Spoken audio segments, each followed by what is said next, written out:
Welcome back to the Night Shift, your safe space for talking about UFOs, UAPs, NHI, disclosure, top secret committees, secret underground cities, the apocalypse, which is always just 48 hours away.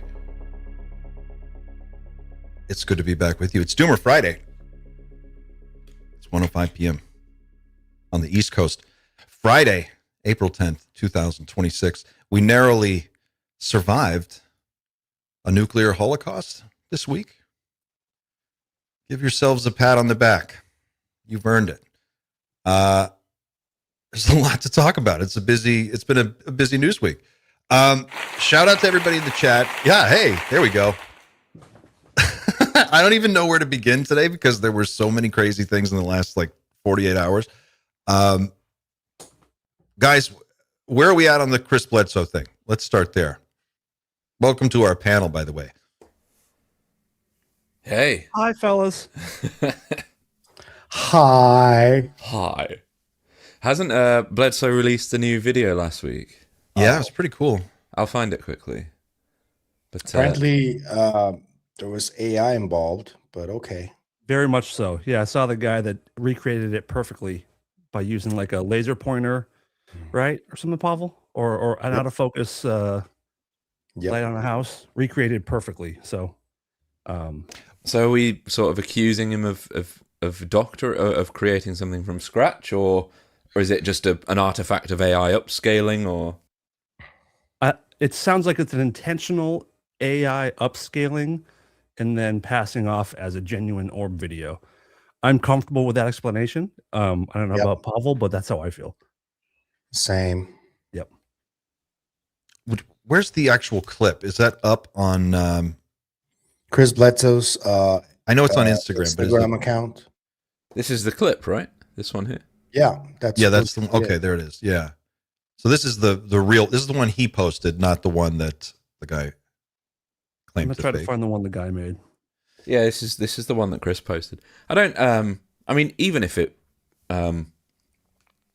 if I would struggle to find anything in this image in the video that's like there's an alien. It's just a light artifact, even whatever it is. I don't know. It's very cool. Yeah. Does look It looks cool. like something from, I don't know, from one of those stores at the mall that sells like geodes. Patchouli. It's cool. I if I saw that outside, I would be genuinely But unnerved by it. I don't think he did. I'm quickly getting pretty over the you're Bledsoe done? So you're going to the deception angle now. I think I think it's slipping away. I think their whole thing, the good intentions at the beginning possibly might be giving way to attention and I think a bunch of nonsense. I mean, Ryan is still angry. People don't say Bledsoe right after Orb. So yeah. Oh my God. Did he do it again today or yesterday? Yeah. I can't do it. I just Dan's declaring war on the Bledsoes. No, I'm declaring You and Xander, you're always at war with people. I'm What's not going on? at war with anybody. Me? Where did I get this from? I'm the friend of everybody. Total hate monger. It's just the British way. We hate everything. Clint, where are you at with it? With Bledsoe,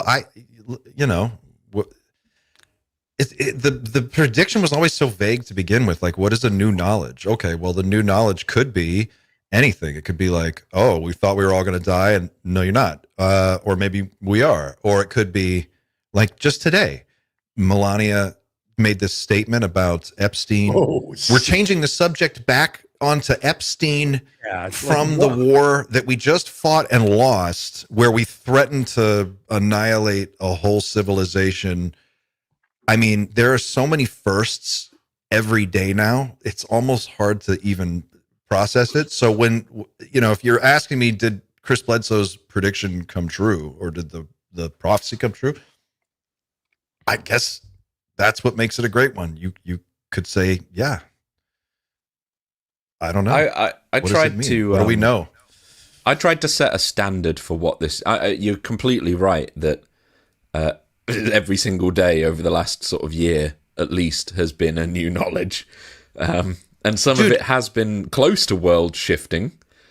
But my standard, I tried to set a couple of weeks ago in a Dreamland episode, but it was there has to be a certain standard for new knowledge. Like, I can't go online and search how to make pancakes and that consider that new knowledge. I don't know how to make pancakes. But the new standard has to be something like, in my opinion, world-changing, but also related to non-human intelligence. Because the whole thing is about non-human intelligence. He exists within the ufology landscape. It can't be, we've discovered that there's a new a new form of energy. In my opinion, it would need to be something related to non-human intelligence or our position in the universe itself, like big world-changing news, not just another war. That's a good standard to have, I think. Yeah, and predicting a new war with the Middle East doesn't take Nostradamus to call that one.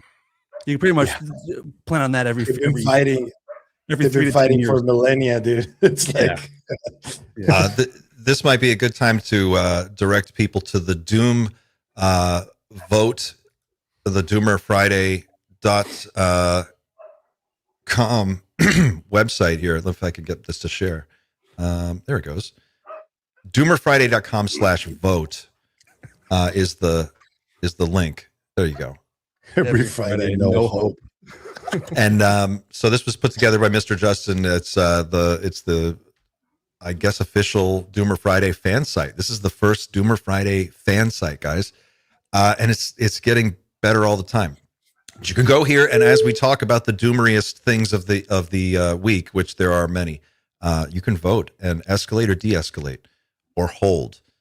So think of this as your own little personal DEF CON meter, and so just try to keep it light. Justin's been making some. He's been making some tweaks on the fly. Like, I literally messaged him earlier with the changes that I thought would work. So you may see it change a little bit over the next sort of few days and a few weeks until we get it like nailed. But I think it's open now for the entire episode. You can vote, but you can only vote like once every 5 minutes or so. Rather than us opening up different windows, it means you can just be like, okay, that felt a bit doomy, I'll hop on, vote it, and then and so on and so forth. But yeah, I only told him about making these changes like 3-4 hours ago, and he's already done them. It's insane. Justin is an example of what AI is capable, like what a single person armed with powerful AI is capable of accomplishing. It's like, So thank God he's a good heart. He's a good heart and doesn't want to ruin the world. Otherwise, he would have done it in the last 2 weeks. Oh my God. Can someone else do anything he puts his mind to? I can't escalate again, but the little sounds are awesome. Like, I love these little. I wish I just had the soundboard for this, where I could just like tie that to an easy button. Soundboard that would be careful how much you say, because he'll just make one for you. Yeah. Oh, wow. Here we are. Oh, okay. This is where everybody's voted. Okay, we're escalating. Mr. Justin's. All right. Okay. D. So right now, apparently, we're in green, normal human malaise. Is that what it says? Yeah. Where does it say normal human malaise? Right at the bottom, though. There. That's it. Just run-of-the-mill malaise. There we go. Wow. This is brilliant. So yeah, that's open all the time, I think, at this point. And, DoomerFriday.com/vote, guys. Yeah. Go there. Vote early, vote often. So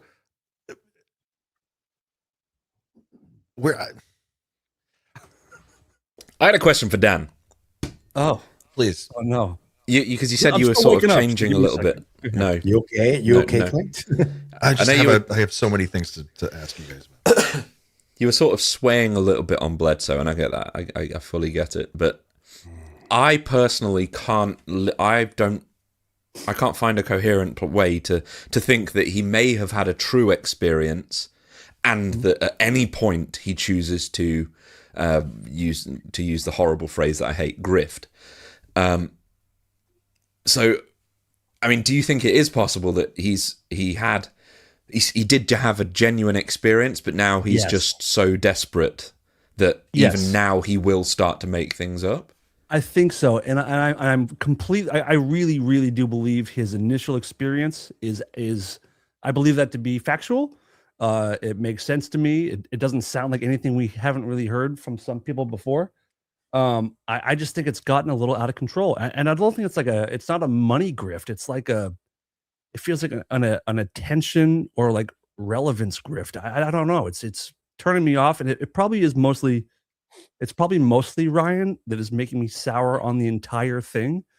And I've never met Ryan, and maybe if I meet him sometime, we can talk about it. But it's just it's so uncomfortable and so off-putting to me the way that he portrays that family, and unfortunately, it's souring my opinion towards Chris as well. And that's probably a flaw of mine. So it's not necessarily something that Chris is doing specifically. It's just the whole thing is just really souring me personally. Well, let's take a step back for a second and realize, like, think of how the timeline that we're in right now is so weird. By the way, Cole and I think we jumped timelines the other day on Rex Manning Day, no less. It's a weird story, by the way. It's a very weird story. But we both saw the same event happen twice. Both of us on different parts of the country. I saw the same person walk by me twice. I saw this, and then he saw, I don't know if he saw that exact same sequence, but it was something like that. Anyway, we walked up to the edge of a nuclear attack on another country. And then we were minutes away. And the president of the United States threatened to destroy a civilization. Like, just that alone is the closest we've probably ever come to what could have happened. And we're not even done yet. And we don't know what the fuck is actually going on over there. Does anyone have accurate information coming out of Iran as to what's been destroyed, what's real, what's not? I know they're bombing the shit out of Lebanon too. That too now. So in the haziness of a complete information vacuum, whatever information we have, we don't know how accurate it is. We don't know who to trust. They are winning the propaganda war, which is something I actually want to bring up in a second and talk about this other podcast that I really fell in love with and I want to share with you guys. So Bledsoe's prophecy, he was up until minutes before the deadline. I was like, it could be on the nose. This could be it. And there was, you could make the argument that we don't know what happened. We still don't really know what happened. What we do know that happened was that Donald Trump took the worst deal ever. Iran won, and they now control the most important oil pipeline in the world, and they get to tax every ship that goes through it, 2 million in Bitcoin every day. For every single ship, it's like $1 per barrel of oil that gets transported through. They get to keep that now, and they get sanctions relief. So we lifted the sanctions. They get to keep the oil. They get to tax it. We lost. The art of the deal, baby. The art of the deal. Right. We got our asses kicked. And that's fine, because this was a bullshit war to begin with, and it should have never started. None of it should have happened. This was all wrong. Dude, this week he lost Tucker Carlson and Alex Jones. Yeah. What? Yeah. I mean, guys, the situation was so bad that today they tried to switch the conversation back to Epstein. That's how bad it was. Can we go back to Epstein, please? They were like, please, can we start talking about Epstein again? Because this was just the worst. So anyway, I guess, with regard to Chris Bledsoe's statement and the prophecy and all of that,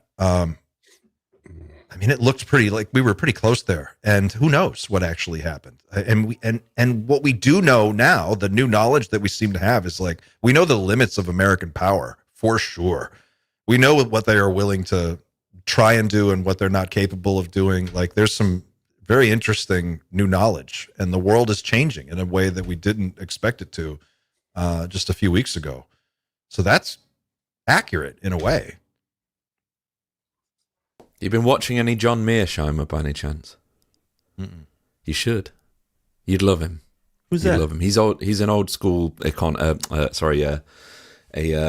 sort of geopolitical analyst, but yeah, he basically said what you've just said, Clint. Basically, that yeah, the world has learned a lot over the last week about the limits of the most powerful military force the world has ever seen. Priorities live elsewhere at this point. They truly do, and there's I know this isn't a show about geopolitical issues, but I think it says a lot when all of Europe was like, no, we don't want to get involved. Like, we're just kind of done. We can't afford to go to war anymore. Like, let's just chill and make like some sort of deal out of all of this. And I think that's pretty much the same across the rest of the world as well at this point. We're just kind of just a bit tired of trying to fight all the time, which is good. I think that's good. Yes. Even like Americans are fucking tired of it. Like, how bad do you think we feel? We're just like, dude, again, another, and then they were asking for a $1.4 trillion defense budget on top of all of this other stuff, and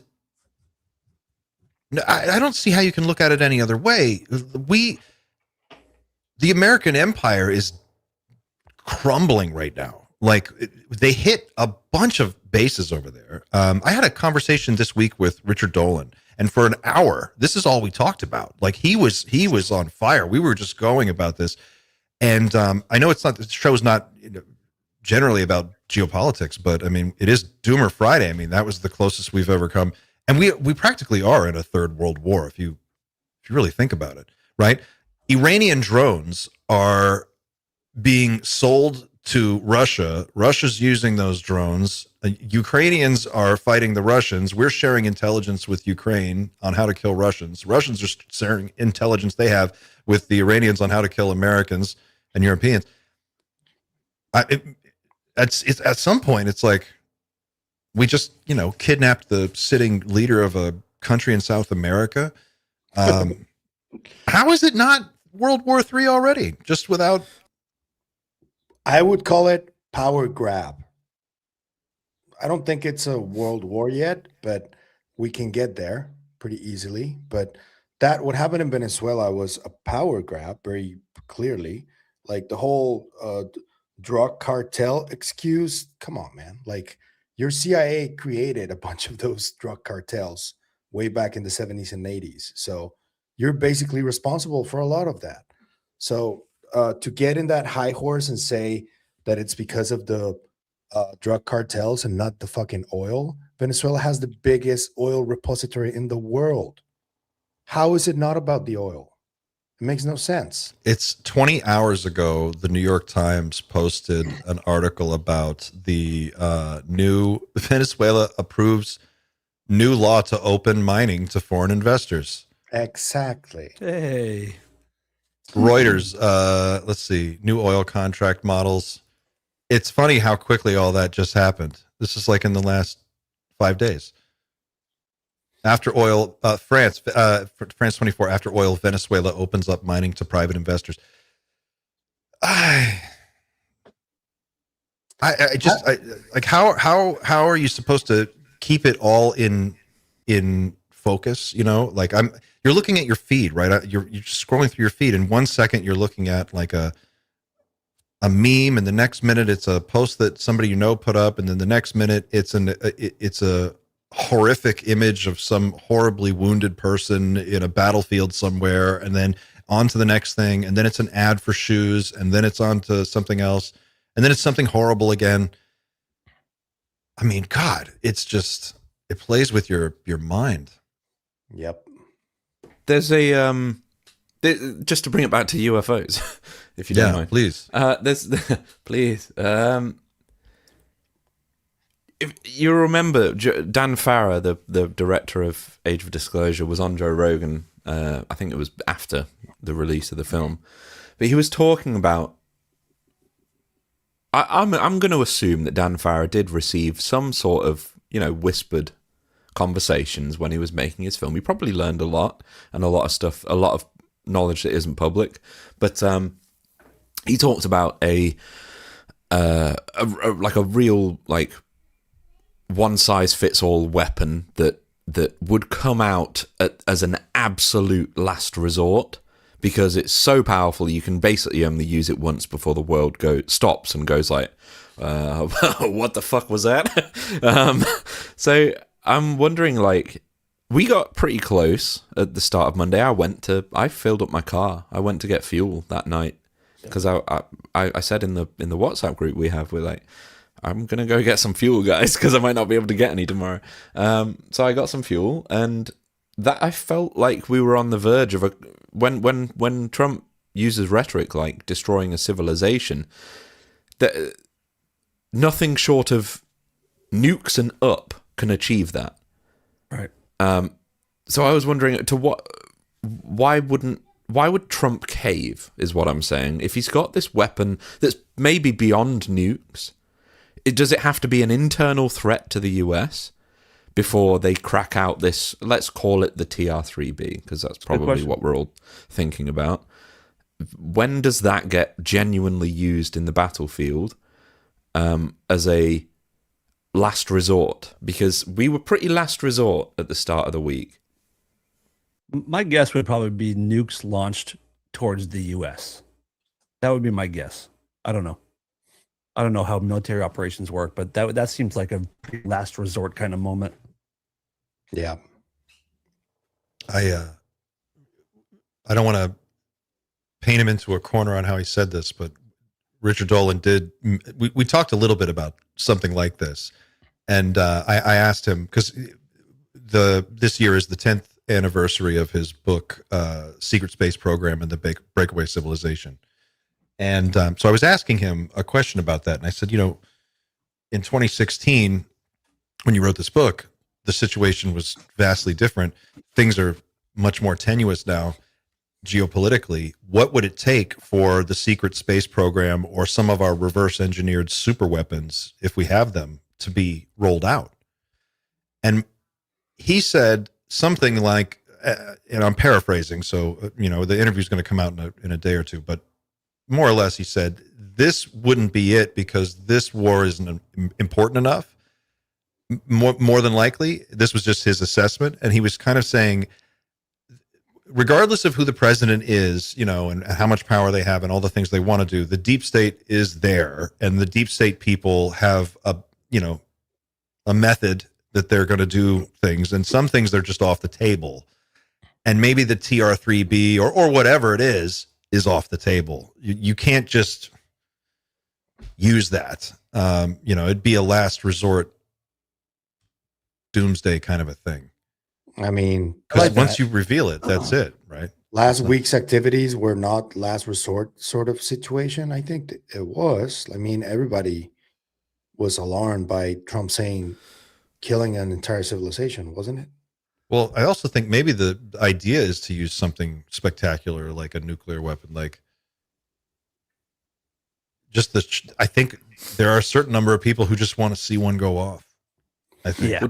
Just from a matter of fact speaking, I think it was, I can't remember who said it, so apologies if this is coming from trust me bro territory, but someone was very matter of fact saying that everybody, all of the generals in Trump's cabinet and the people he consulted for military tactics, they were all saying, what do you mean destroy a civilization overnight? We literally don't know how to do that, especially one the size of Iran. We can't destroy a civilization overnight unless we use things we can't use.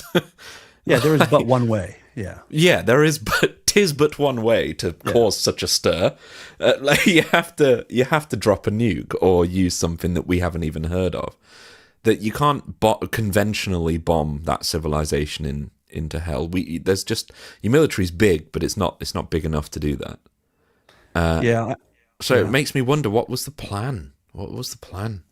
I also wonder that I don't know that. Let's say we have.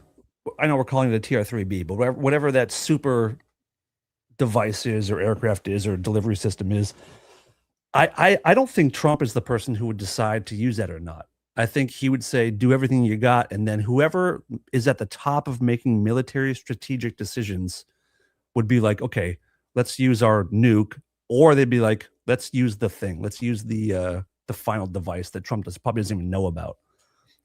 So I don't know if he would even be the person to make the call to whip out the mega weapon. He has alluded to those special weapons, though, hasn't he? I'll Sure. try and find another video, but he has talked about stuff beyond nukes. Yeah. We talked about it. Was it last week? The rods from God, tungsten space-based weapon system, which is almost certainly a real thing. I'm almost all in on it. I would say very likely. What about the ghost murmur? Yeah. Bullshit. You don't think so? Yeah, I don't think I believe that story either.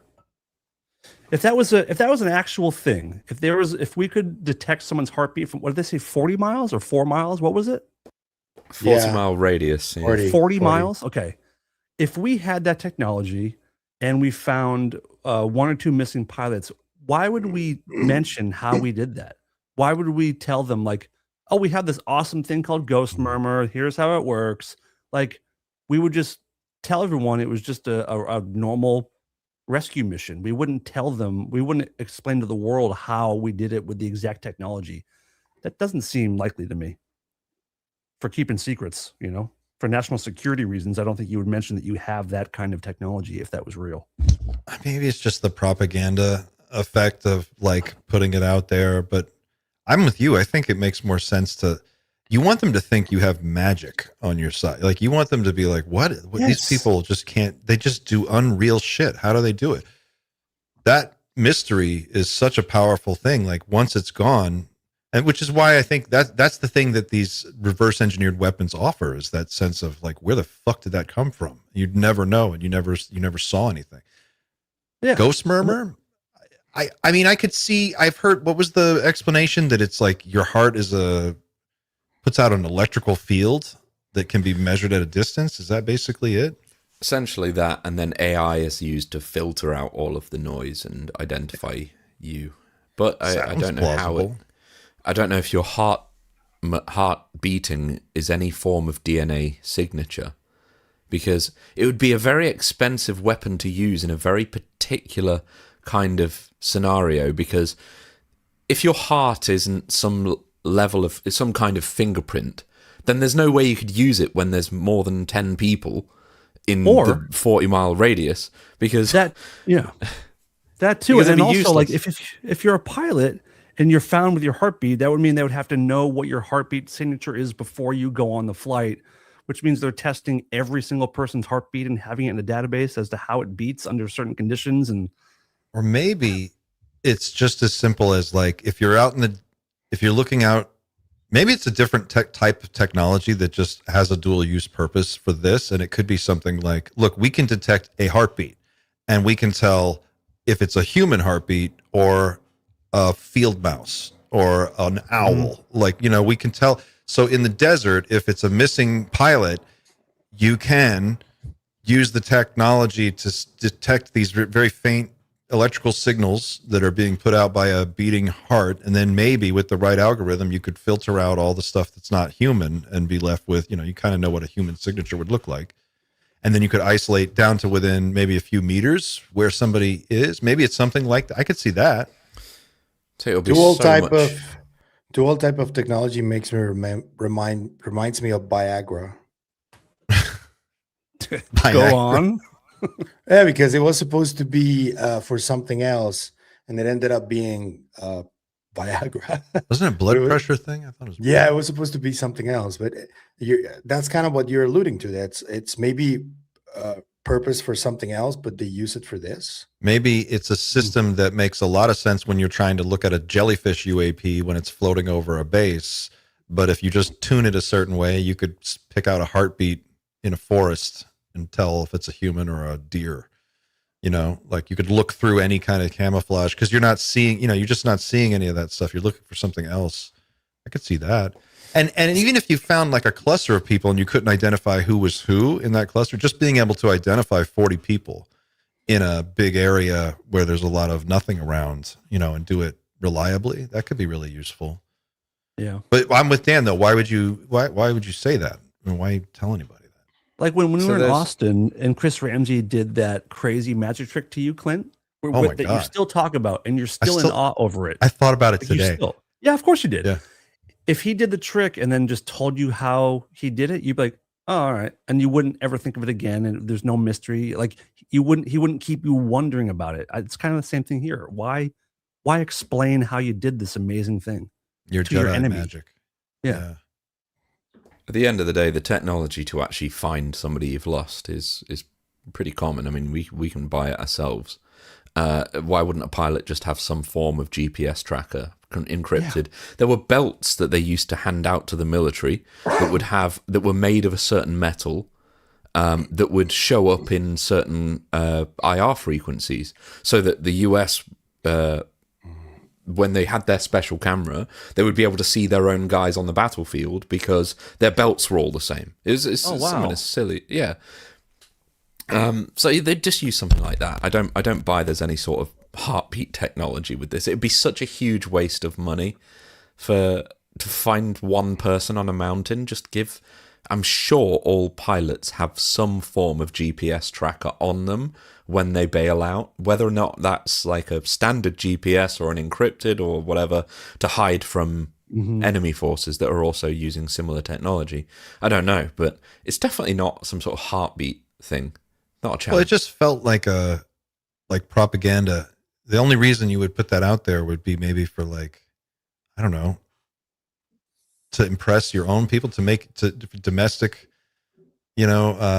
audience. Like, look at all the cool shit we're doing. It's an amazing, like war's just like a fucking video game. We can just find you now. You just bail out and you're fine. Oh, by the way, we're going to draft everybody. Don't talk about that, but we can find your heartbeat. The heart of a true American can be spotted from space. Sounds like passage material. It sounds like a Mission Impossible Ghost Murmur, where they find Ethan Hunt in the battlefield using his heartbeat technology. They find Mumbles from Dick Tracy. Mumbles, hell yeah, dude. Mumbles. Oh my god. Here's a good. Okay. Burko, thanks for the super chat, man. We think about war in kinetic terms, but info is regularly manipulated by nations. Everything being disseminated to us through official channels is as much intended for Americans as it is the globe. Very well put. If there's a world war, it's a war of information, not like shooting at each other. And it's been happening for decades. There is a great podcast that I caught, and I am gonna reach out to these guys and see if we can talk to them. But 404 Media did this awesome episode. It's a group of independent journalists, and they look at current events, and they're looking at the Iran situation. And one of the things they pointed out was how Iran is winning the propaganda war. And it was so fascinating because they were saying how, with AI tools, you can now take intellectual property like Legos, and you can weaponize the childhood memories of the world against your enemies with the right clever messaging. And then, you can write a catchy rap song with a powerful algorithm, and in less than 12 hours, you can output a music video that is like phenomenally viral. And I've been watching some of the propaganda videos that they've put out. Have you guys watched them? These Lego, you haven't seen them? No. Why don't I show you? Pretty wild. I'll show you one first. The Lego one is really good though. If you have that one. They've got a group there. They go by the name, what is it? Explosive News Team. Explosive News Team is the group, and they are the ones producing the propaganda. So the first one was about a week ago, or no, 12 days ago. Okay, so check this out. I'm going to just share a couple of these, and then you'll see what I mean. Your mention of propaganda is it's reminded me of a video that Pavel made. That I actually, Pavel knows I watch all of his videos over the past week on a given day when I'm doing a particular kind of exercise in the gym that requires me to just be on one machine for 45 minutes. I want to watch everything Pavel's put out the week before. So I've consistently asked him for a long form version of his previous week, but he won't do it because he hates me. Not yet. Not yet. But you made a really good point about propaganda that we can touch upon afterwards, actually. But yeah, Clint, go ahead. Well, just watch. Okay, so we were talking about the ghost murmur one. So where's the one about the pilot? Let's see. I want to say it was. This is all them. Like, let's see. Legos pilot. Taco Tuesday. Iran pilot rescue. Where was Two it? up, two up, right there. Yeah. Okay. Here's the one. Okay. So this is their propaganda response to our domestic story about rescuing a pilot.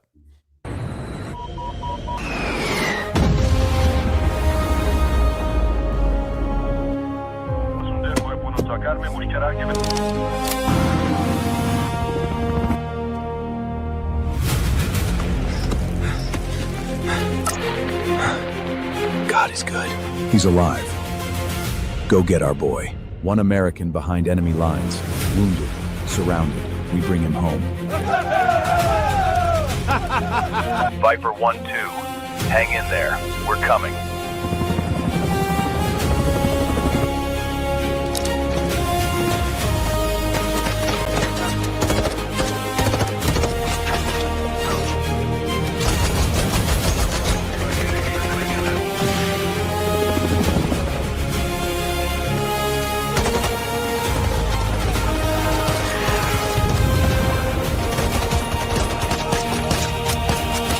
Coming in danger close. Keep your heads down. Colonel, let's go home. Package secure. Heading to extract. All right. That's one. Here's this one. Hey, Orange Pig, America first? Oops. Oh boy, that was the slogan you stole. But Bibi's pulling strings and your vote is getting cold. We're not just fighting for Iran, hear this clear. Your people reached out to us. Yeah, we got the DMs here. If one nation's gonna stand against the Epstein regime's fear, it's us till the last breath. We've been doing it for years. We're standing here for everyone. Your system ever wrong, they've known all along. The enemy was always you. The real threat wore a suit and sung a patriotic song while selling their own citizens and calling it strong. Stealing from your own people, making them bleed, taking tax dollars just to fund your own greed. And waking up to the lies, the illusions of burst. You screamed America first, now you put losers first. Make Israel great again. The government is run by pedophiles. They ordered you to die for Israel. They ordered you to die for Israel. They lied to you all. We saw everything. If the public ever saw the files, man, the planet would shake from the level of filth and the crimes in your wake. No wonder Jeff called you the worst, you degenerate snake. You claimed you never set foot. You went 40 plus times. You sick bastard, you cooked. We stepping up to the plate. Epstein regime gotta fall. You fake Christian elite sacrificing the ball. Demon, you talk real big for a man with tiny hands. Tiny hands, tiny things, tiny everything. We saw everything, and word got out. The smallness kinda expands. No wonder all those rage tweets, all those desperate rants. Overcompensating bully, always causing a scene. You said you love losers. Well, look at your team. Your government is run by. Your government is run by pedophiles. Like, Jesus Christ, guys, look at this. This is amazing propaganda. Iran Mux. Insane. But it's also like not. I wouldn't. It's not propaganda. It's like it's so true. It's like You know, Oh my God, I wanted it's to comment crazy. on that a little bit because it really pains me how many Americans are indoctrinated into thinking that everything Islam is bad and everything it's a religion. Like what some of those people don't realize is that every religion has its own extremist wing to it. It's not just Islam. And I would say that many from the government right now are part of that fundamentalist Christian ideology, and all extremism in every religion is bad for the world. That's like a and people that get propaganda from these extremists in the US, they think that the only bad guys are like the Islam, and there's this radicalization against an entire population of people. And I have friends who are part of Islam, and they're good people, and they pray every day, they bring their mats to work and all that stuff, which is cultural, it's their thing. And it just really pains me to see how much ignorance there is when it comes to that. Um, you know, I think I'm the same way, man. I having lived in New York for a lot of years and just been around. One of my favorite things about that city is that you just have to get cool with people. You have to be all right with other people because that's just where you are. And if that's not for you, it's not the right place for you. You're going to see people from every country in the world speaking every language, all these different foods, all these different cultures. Every day. And that's the best and worst of all humanity has to offer in one city, all at one time, every day. And I think it makes you a better person in a way. If you know how to learn from experiences like that and just be cool with people, it really opened my eyes to just how much alike, because I come from a very white bread town in the South. And so living in New York for me was a big adjustment. And, you just learn about how similar we all are. And the more you travel in the world, you just realize like most people just want the same thing. Just want to get up and have a nice day and, send their kids to school and know that everybody's going to come home at night. yeah. So this is sort of what I was going to touch on when I mentioned about propaganda before. The new knowledge, there's a few points to make here. That the new knowledge, perhaps, is the fact that we're sort of realizing that military power might not be. Let's forget about secret weapons and stuff for the moment. The military power might not be the dominant form of power in the world as it has been for the last, since forever. And it's a double-edged sword because we do have to be careful as a world society at this point, but it's us that does have a power at this point because the court of public opinion is now forever open. It's always there judging you on your actions. And you can't turn it off. If you do anything on the world stage, the world talks about it within probably less than 20 seconds, the world is going to talk about it. And I know we have to be careful because we see videos like that Lego video and we think it's cool. It's really well made. And how many kids is that going to attract? Just because it sounds good right. And the video's good. That's the propaganda element. But the message behind it, you can get on board with, absolutely. There's a message behind all of these. But the real power now is in the court of public opinion. And we can always talk about, let's say Epstein was still alive. He could never come out of prison anyway, even if he was pardoned. What would happen to him within 10 seconds? He would be killed by the court of public opinion, and he was that evil that he would have been assassinated, and the world would have cheered. That's why, Maxwell can never be pardoned, because the moment she enters the public realm, she's going to be killed. The court of public opinion is far more powerful than it's ever been. And how it relates a little bit to ufology, and this is how it comes to one of your episodes that you talked about, Pavel. You talked about not reparations, whether we should have that truth and reconciliation phase within ufology. Do we really forgive and forget for all of those past injustices? I would wager it doesn't matter, because if the courts say, sure, we'll grant you immunity if you tell us all the horrible shit you've done, if we learn some of those truths and those truths get out to the public, those people can never operate in the world. It doesn't matter if the court found them not guilty because they've helped reveal the truth. It's all about the public's perception. And there's if these people have done the unforgivable things we really think they've done, the court of public opinion will completely destroy them anyway. It's a really, like, I don't mind if we forgive and forget, because the world won't. It definitely won't. It can't at this point. And dude, at the end of the day, I think that what can change the situation is if people stop getting distracted by everything that's distracting them daily, and just get off their ass and just start demanding stuff from their politicians, but actually doing it. Yeah. That's what makes change. And the problem is that we're like distracted with a million things daily in real time, and we can't focus on one thing. And that's by design. And partly the whole tech industry is guilty of that as well. I don't know where I've heard, and I think you guys have to, that projects like Facebook or others were created initially at DARPA. Yeah, that's CIA. Facebook is a CIA company.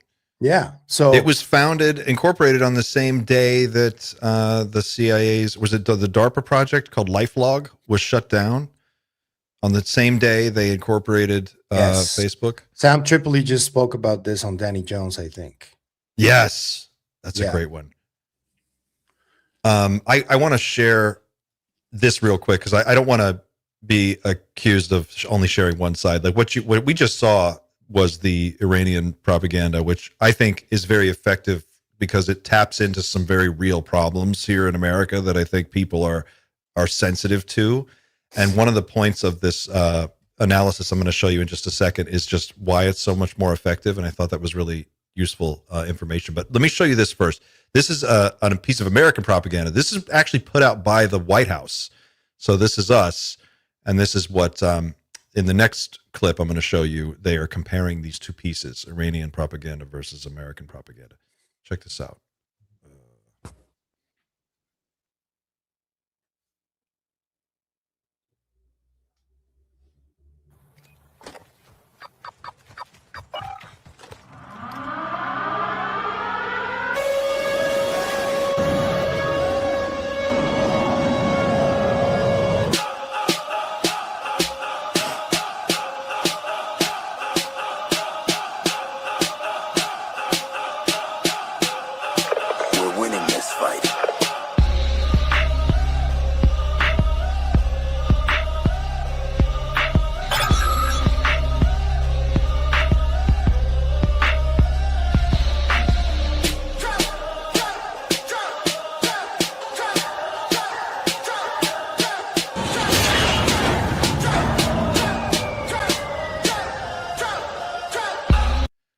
So a fucking dude bro took over the White House. This is what I'm telling you. Disgusting, dude.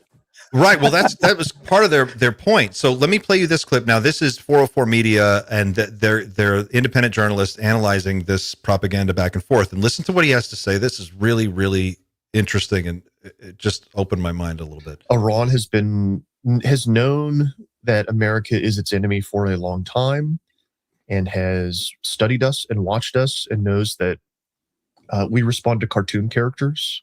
And right. A lot of our that was the big finding. A lot of our cultural heroes are comic book heroes and mythological figures, and that we love that stuff. And I think that not all of the Lego propaganda is designed for an American audience, but a lot of it is. A lot of it is. And I think they want Americans to see it, and so they make it into a simple cartoon that they know will kind of like be instantly recognized and go viral. Well, I know that we are going to get into this more, but I think this is a good time to say, like, the message in this is targeted directly at Americans for the most part. And it's like, it hits the high notes of the sort of criticisms of Trump and this war, where it's like, in the Lego videos, it's like Trump is going to Iran to take Iranian oil. Trump is doing this as a distraction from the Epstein. Like Epstein figures very heavily into the propaganda. Like, I think that the fact that it's like destroying the economy, like all of this sort of stuff, like plays into the type of AI propaganda that's coming out of Iran. And so I think it resonates not just on a like, oh, Lego and is like a, you know, a very famous brand, but it also resonates on the level of like the stuff that it's saying is hitting these, like the criticism that people have over this war. Have you seen the new one? I don't think so. No. So it's everything that you're just saying, like times 1,000. So it's Lego Trump in the Oval Office. This time they've got a bandage on his left hand, which is like a reference to you know, these bruises that keep showing up and that people can spread around every time they pop up. And there's a No Kings protest on the lawn, and he's looking at it, and they are playing on a stereo the Loser song from the previous video. It's like part of the No Kings protest. They're building these Lego videos are building their own lore. Yeah, there's a throwback, like a throwback that's crazy. to the previous video. Yeah, and then like he turns around and it keeps cutting to somebody in Iran making a coffin. It says "loser" on it. They ship to him, and there's a shot where the coffin is like open, and it says "loser," and Donald Trump is screaming. And the coffin is surrounded by like the dead bodies of like blonde-haired children, which is like every time they reference Epstein in the videos, like that's what they use. So like there's Epstein in here as well, just to be clear, in some capacity. Right. Oh yeah, they often hit that over and over and over again. Like even if it's just like on a parting shot on the last title card, be like, remember the Epstein files? He's in the Epstein files, over and over and over again. Anyway, the whole episode is awesome. It's worth a watch. But what they're really getting at is like, but you can now take AI and you can make a movie with Tom Cruise, and you can make a propaganda film. You can take, you know, Tom Hanks. You can pick any A-list star, pick any character. Luke Skywalker. I don't know. I'm old. I don't know. Whatever's fucking popular now. Milton Berle. Skywalker. You know, Skywalker is from 1977. What do you mean you're old? Yeah, it's like 50 years ago. Holy shit. We have a guest who has joined us. We've got Chad Ackerman has joined. All right. Hey, I'll bring him in. Here we go. Here you go. I'll loose myself. Introduce yourself, devil. man. Welcome. I'm Chad from BrewFOs. Chad from BrewFOs is here, guys. Thanks for having me on. How Thanks you for being doing, here. Chad? I'm doing good. Like It's a nice to champ, meet you, drinking Clint. at 11 a.m., bro. Yeah. Like a champ. And did you see what I'm drinking too? What are you drinking? No. Check this out. Wait, watch this. Ooh. Are you guys ready? Ooh, the visitor. Wait. There's a. Oh, nice. Wait a second. shit. Wait a second. Where'd you get that? It's just a local brewery in San Diego here, Nice. Wow. but they do Cool it can. pretty cool. Yeah, pretty cool can. So nice to meet you, Clint, Nice to meet you And too, nice to man. meet you How you guys. been? and Xander. You too. Good. We're just getting doomy this week. By the way, real quick, since not to change the topic, but this is a good beat to let people know. You can go to doomerfriday.com/vote, and you can choose to escalate or de-escalate our doom meter. Shit, I just had that tab pulled up to share, but I can't find it right now. But doomerfriday.com/vote, and let us know how we're doing. What is our doom rating right now? Just so you know, we're not all that doom, and I agree with this. No. We're not too doomy right now. We are on a casual 4 out of 10, which I'm okay with that. Justin has Fine. labeled just an anomalous reading for now. We're good. I'm going to We're vote to escalate. There's time. Don't you dare. There's nothing. Don't. No, I'm going to hold. I'm going to hold right now. This is such a cool tool. He's already made the soundboard, by the way. Oh, Let's that's make it great. doomy. This is awesome. I'm down to get doomy right when I join. Let's do Hell it. yeah, man. Welcome. What's worrying you nowadays, Chad? What's on your mind? What are you scared of? Oh man, a lot of it. I'm just as excited as I am anxious and scared about things. So just as excited about AI as I am nervous about it. Obviously the war that's going on, the different wars. There's like a bunch going on right now. So, actually, let me bring up something. AI. So I'm really afraid about AI and women. And this way, let me explain myself. Just like religion was kind of taken over by men and dudes. I think that's what's going on with AI right now. There's a lot of great, like awesome leaders in AI that are women, but it's kind of like a dude fest right now. And I think it's like going to be the next religion where it like takes over the world, and it's the new next thing that like controls everybody's thinking and the way we're going. And there's kind of like, I've seen this movement where there's like, it's like a dude thing. It's just, all dudes, bro fest, sausage fest, like, and I think women really like I respect and love our women, and I think that they need to get on this AI thing and don't make it a dude fest. It's a powerful tool that women need. So, as if the world needed more testosterone, right? Yeah. So are you saying it's not enough women are involved in the industry and aren't in positions of power to make an impact, or like how should they be more involved? Well, yeah, it's just like, I mean, even if you like look at all the major players with AI, like if we're talking OpenAI, yes, Sam Altman or with Elon Musk if it's Anthropic. I use Anthropic. I left ChatGPT, but I'm just saying like more of like a mindset too, is just like I've seen more dudes just in front of this, and it has started making me a little nervous. Just in the way I'm trying to explain myself properly here, but I've in my own personal reactions, other than my wife, she's teaching how to use it right now and stuff, but I've seen women that have friends and family and stuff that are kind of just like, I don't use that, I'm kind of like, oh, what do you do, prompt pictures or whatever, like, I'm like, man, dudes are going to start, they're already basically taking control, but they might take control of this in a way where women are excluded and dudes are just like, making decisions, whether it's, I don't know if, where am I going with this? No, it's already happening. It's already happening. I mean, but it just scares me in a way that look at where we are. It's been 2,000 years of basically like religious rule, with ideas and minds and in our education and now in our laws.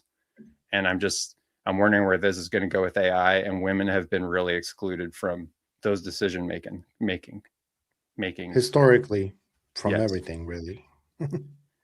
So I couldn't agree more. I'm very nervous about the small number of very socially awkward people who are in charge of the most powerful technology ever.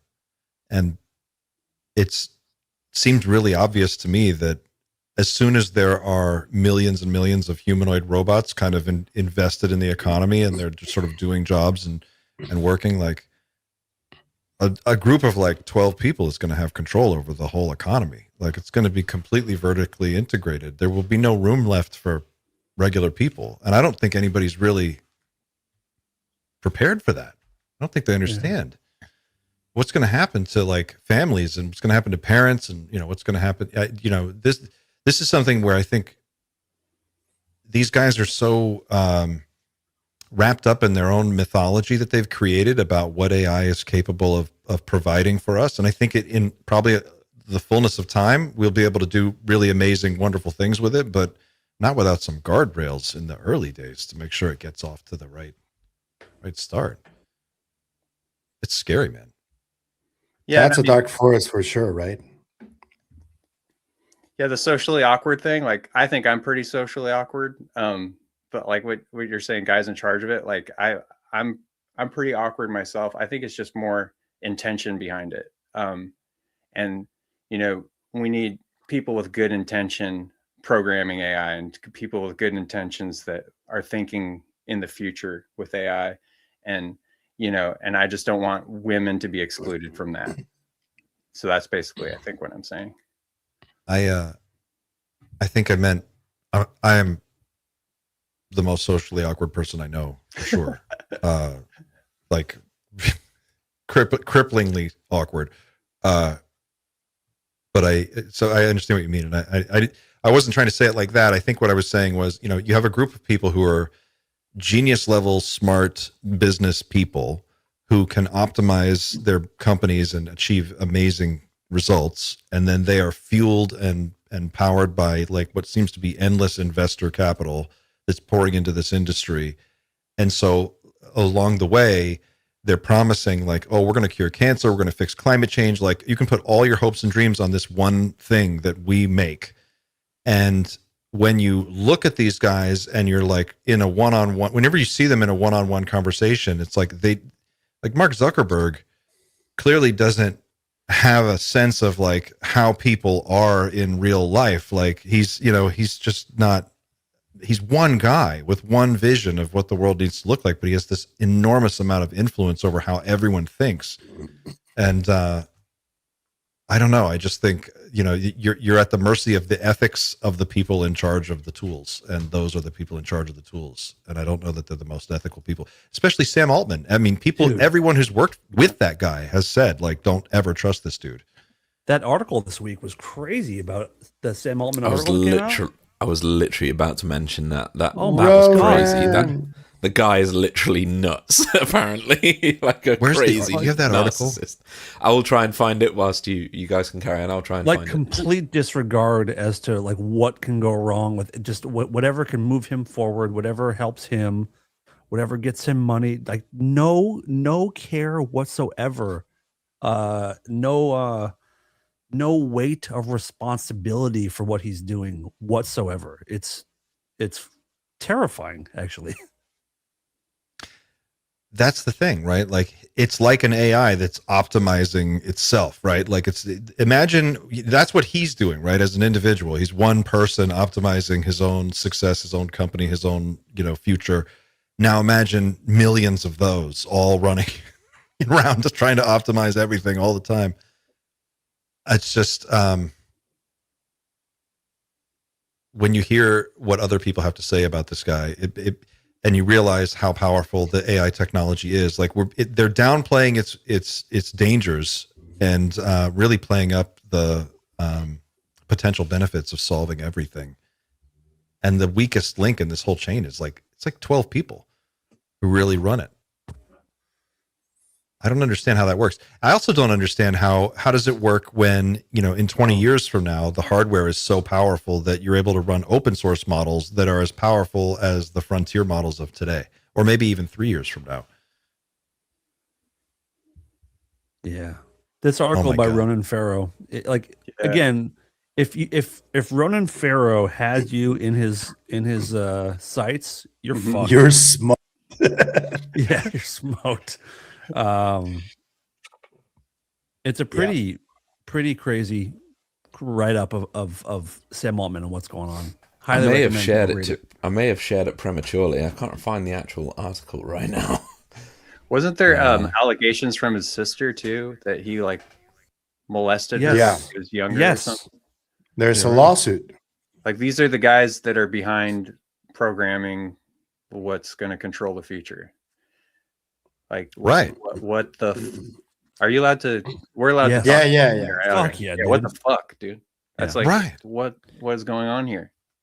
You know, like they're subject to no level of scrutiny or oversight. Like, there's nothing.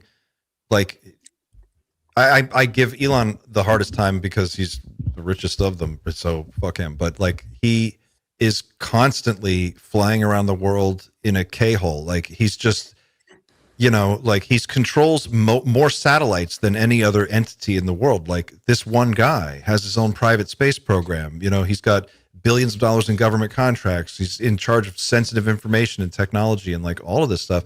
And he's a fucking lunatic. Like, he's just a lunatic. Like, look at the way he like jaunts around the world and gets involved in fucking everything. He thinks he's like a social media celebrity and a CEO of like 20 companies, and he's got like all these kids, and he's being sued by all his ex-wives, and just the amount of craziness going around this one person. Bill Gates is another one. Going around the world deciding like how we eat, what companies own the genetic material inside the seeds that grow our food, and then he's caught with this whole Epstein situation, and we find out that he's been involved in that for years and years. And that's just two.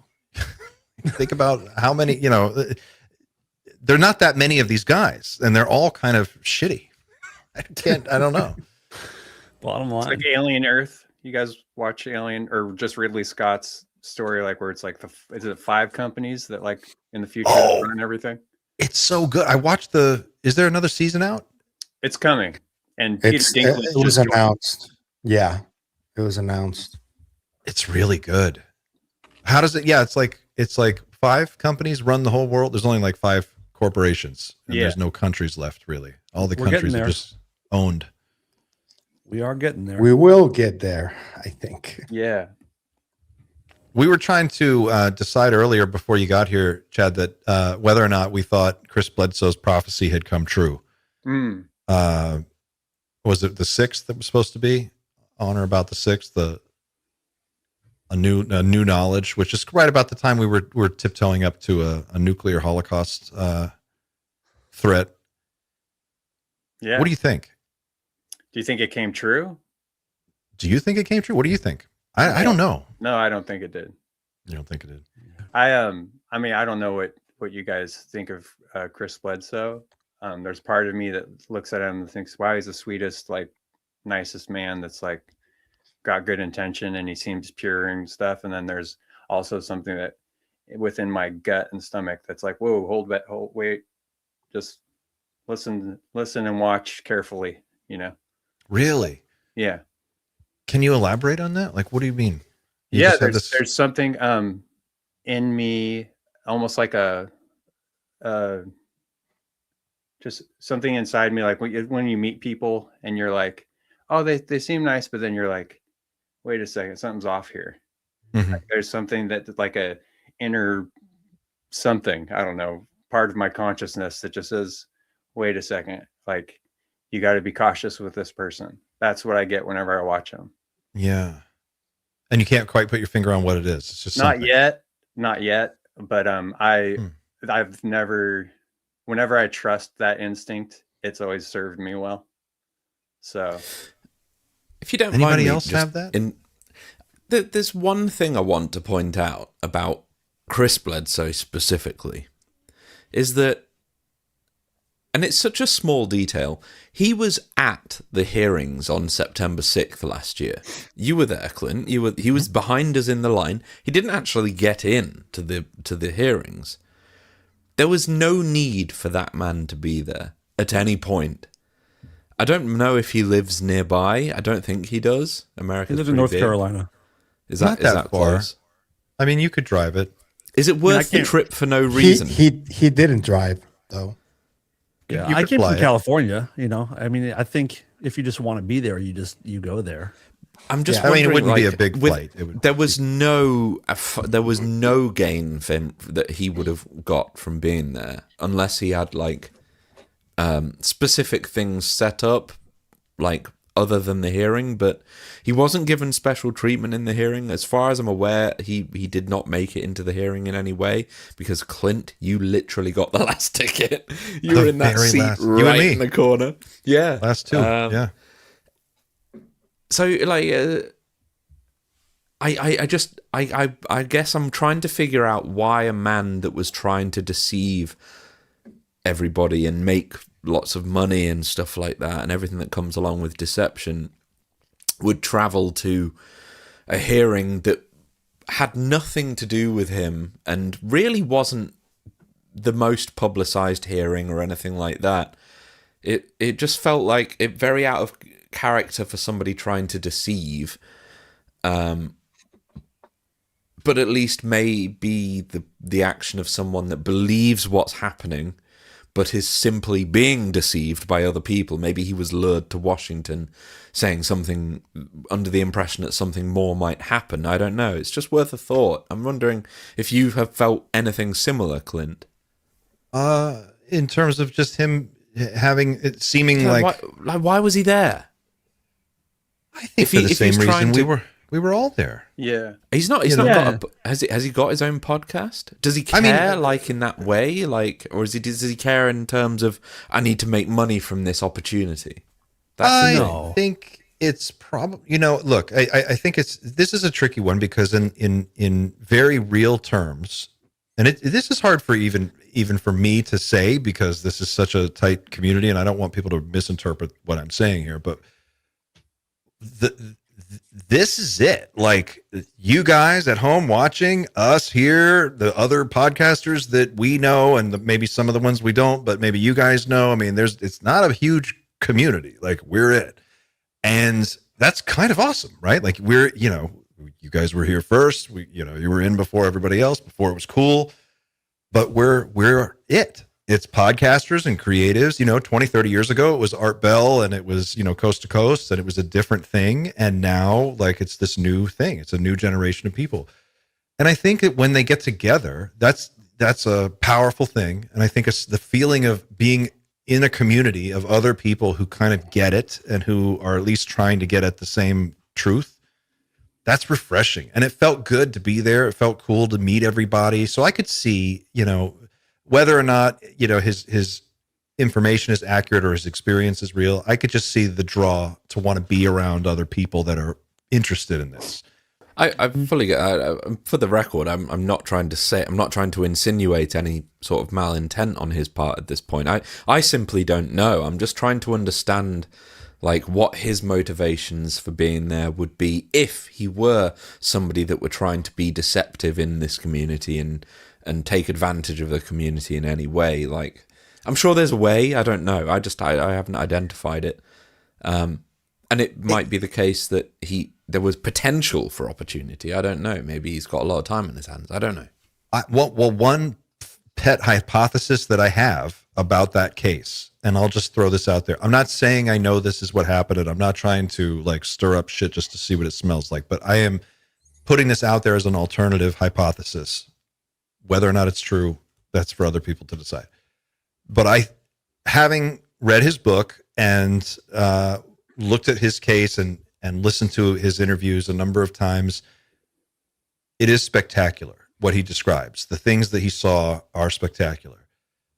However, it's not impossible that those things could have been a psyop. That could have been some kind of very interesting, not exotic, but eccentric weaponry, MK Ultra style programming that could have been done with a big electric light display that looks very much like orbs and there's things happening. I mean, work with me a little bit. We know that stuff like that has been attempted by the CIA in the past. We know that they do weird mind control stuff all the time. I'm not saying that this is that case. I'm just saying we know that historically has happened. And there are records of this.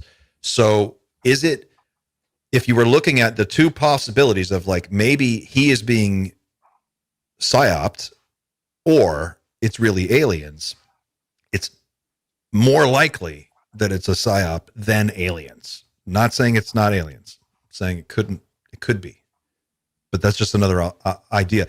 If the person believes what they saw is real, that becomes a very powerful weapon if it's the right person, and that person goes out now, and now they're having meetings, and there's people, and they're giving speeches, and they're talking, and their kid has a podcast now, and it's like, oh, you're laying the foundation, the groundwork for, what is essentially a religious experience. Like that was what the description. You meet a lady, she's floating, she gives you information, she tells you that the world's going to end or there's going to be new knowledge.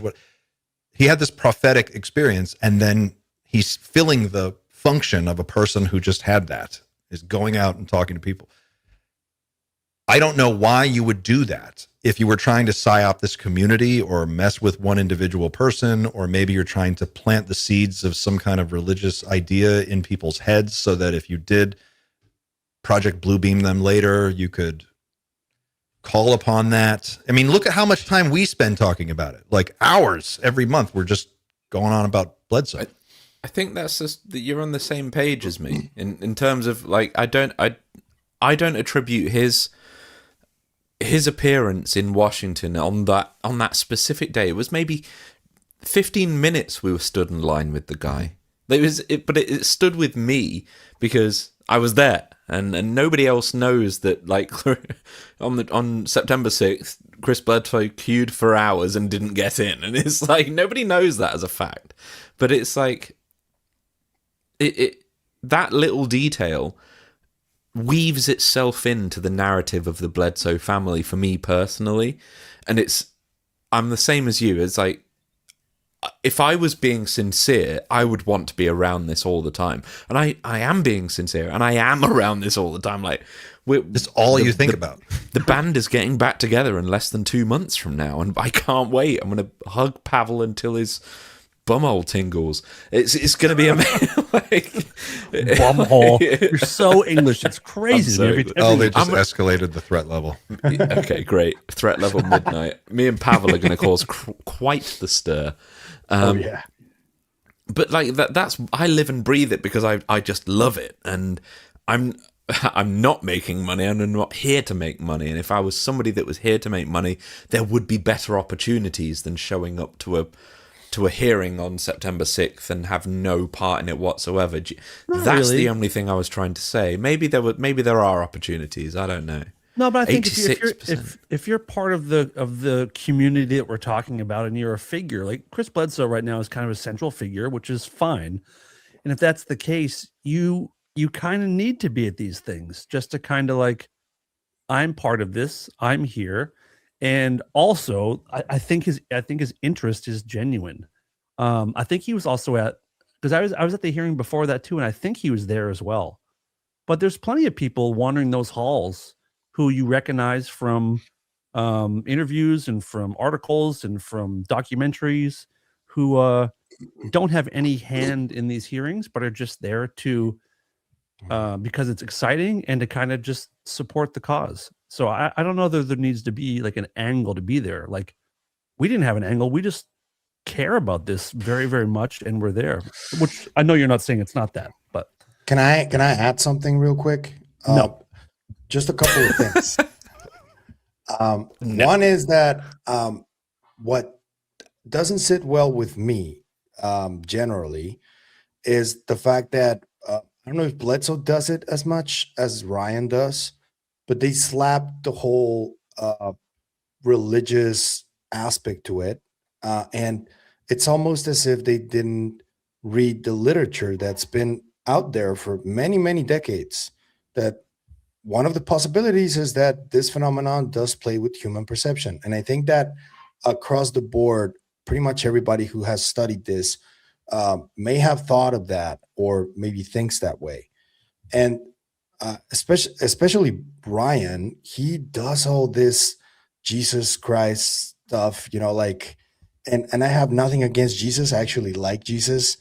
I'm just saying, he wouldn't like the way people are using his name these days, and yeah, slapping that religious connotation to the whole thing, I think personally is a mistake. You can do it. You're free to do so. You live in a free country, but I think it's a mistake. And also, as I've said before, there are many cautionary tales of religions and cults that formed after a legit UFO experience, and none of them ended well. None of them. And it's almost as if they don't know the history, and that's what pisses me off. And one last thing before you guys continue, I have been speaking to people who speak daily to Bledsoe, to Chris specifically. And I have told Chris personally that I don't agree with the way his kid is doing things. One of the days when I spoke to one of the closest people to Bledsoe, it was just before that Sunday when we thought everything was going to get nuked. And I asked them, I was like, what do you think is going to happen tomorrow? And this person was like, I think that we may have averted something really awful from happening, but I don't know yet. We have to wait and see until tomorrow. That's what they told me. and then there wasn't any nuke. It didn't happen. And yeah, I know that Chris Bledsoe is probably not ill-intentioned, but he doesn't seem to understand everything that is forming around him, and that there are people that are really not well that are following him, and they are completely believing something entirely different to what he's trying to promote. I think that's my main issue. That's my main issue. What if that's the idea? What if you were a counterintelligence group and you're like, look, we need to create a guy that is going to go out there and start a little UFO religion, and then we're going to pull the rug out from under him at some point, and we're going to deflate this whole thing and make everybody look stupid. And then it'll feel, maybe that's one thing that they're trying to do, or maybe it's something else. I don't know. I didn't ever get the sense that he was being deceptive on purpose. I don't think this is a guy who wakes up in the morning and is like, I'm going to try and figure out how to create a religion around my experience. I think, it's kind of a little bit of everything. It's, community is the thing that people are most hungry for, a sense of belonging, a sense of, feeling like you're part of something bigger than yourself. And in this culture today, that's in short supply. When you get a group of people around that are cool and that are into the same thing, there's a boost that comes from that. And I think, there is a degree of, it sounds silly, but UFO fame is a real thing. Yeah. And he's got a little bit of that, a little, a lot of a little bit of that. A ton. He's got a ton. I'm glad you guys brought up Jesus and Xander when you're talking about money. I don't think Chris's thing is money. But like Clint, what you were just saying too, you're saying could turn into like a Project Blue Beam thing or whatever. I think it's like I was telling you, I can't really put my finger on it. Like when I watch him, I think he's genuine. But like I grew up in the church and I grew up in Christianity, and I left in my early 20s. But I met guys like that were like these really like genuine guys that were like, you think they're beautiful souls, and you look in their eyes and you're like, wow, like these guys are rad, but then there was just something off, and you just feel kind of something off. And then you find out later, they did something gnarly or something within the church, and you're like, oh, they got kicked out or something crazy happened. And I'm not saying that's who he is, but all I'm saying is maybe that's where it comes from. But there's something about this where it's like, when you brought up Jesus, it makes me think of this, Chris is healing people. That's what it says in these books. He's healing people. I mean, his interviews, his book or whatever, everyone from these agencies are going to meet him. Now people want him to heal them, and they're like, it's, what did the Catholic Church do with Jesus? And then now all the other branches of religion that have popped off of that. And where has it gotten us now? Some people might think it's beautiful. I know I got to tread lightly here because a lot of your followers are probably religious, and we never tread lightly. I wouldn't worry. Okay, no, yeah, but I know come on, man. Get upset, Just don't mention Elon Musk. This isn't Pentecostal Doom and Friday, bro. But yeah, I've got something to show you after this, Chad. And when you're done, I'll show it. I think. No, I mean I'm pretty much done. I'm just saying that's just what gives me pause. Is like Rome was controlling areas, and then they realized, oh, we don't have to control all the land. You just have to control the mind. So how do we do that? And it's 2,000 years later, everybody, here we are. It's education. It's in our laws. It worked. It worked, and it's still working. And that's just what I'm getting pause from, when I see really Christian people. You've said a phrase that I'm getting really stuck on, and it's a reason I'm stuck on. Possibly the reason we're talking about Bledsoe so much tonight is because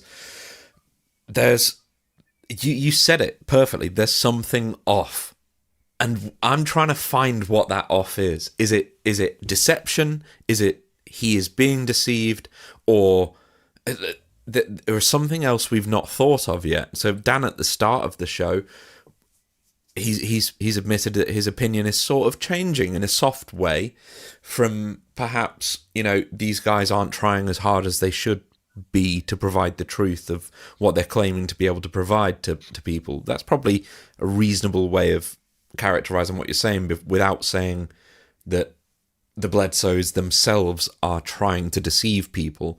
They're being lackadaisical in their approach to the study of the phenomenon to the point where it could be perceived as perception in the pursuit of financial gain or something like that, something along those lines. I'm just trying to pinpoint, like, did this thing happen to him, or do we believe this thing happened to him, and do we believe this thing continues to happen to him, and at what point do the lights in his videos turn from genuine experiences into, let's just go outside tonight, film a blurry plane, and release that and say that's something special? There's somewhere in between there. Dan, you've probably got a thought on this. I can see that.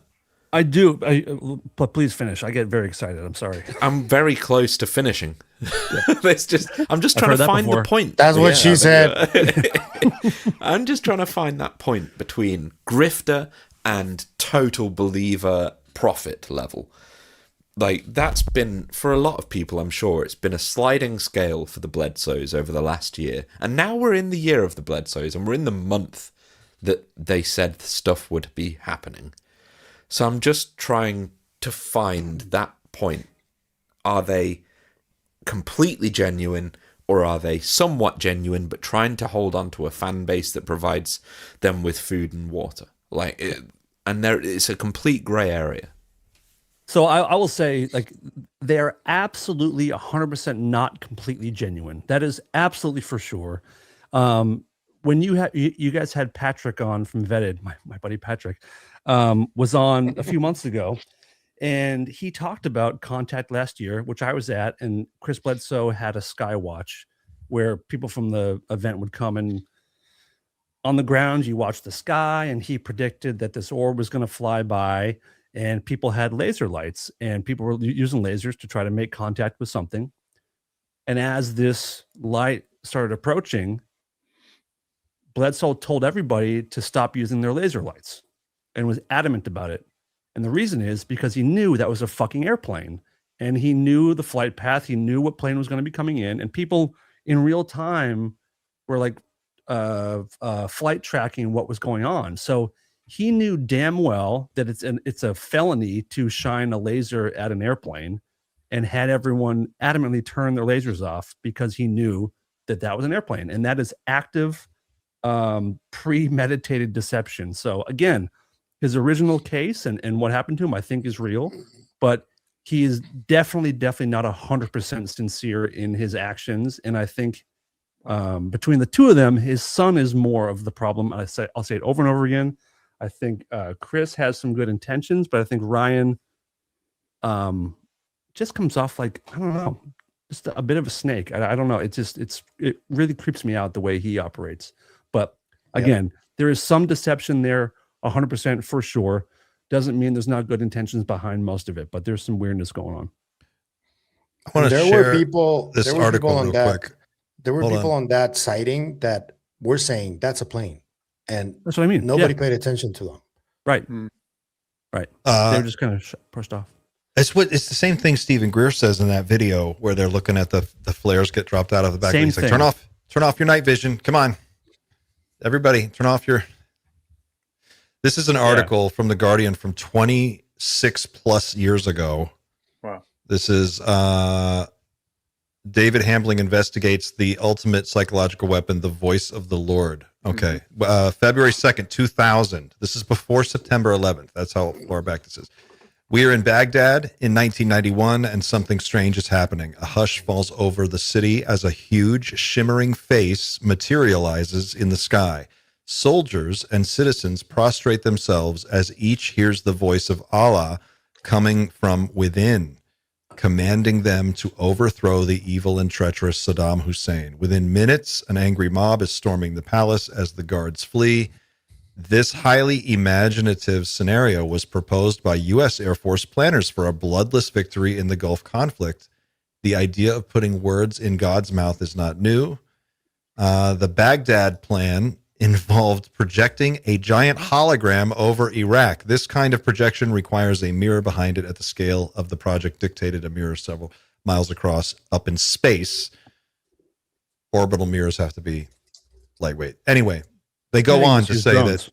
that they go on to say like, oh, we didn't do this, but it's the voice of God is the weapon. And what they're describing here in the year 2000, so 26 plus years ago, is basically what Chris Bledsoe experienced. Microwave transmission. The practical difficulties involved in microwave transmission are formidable. The exact sound perceived depends on the size and shape of the skull of the hearer and their orientation to the source.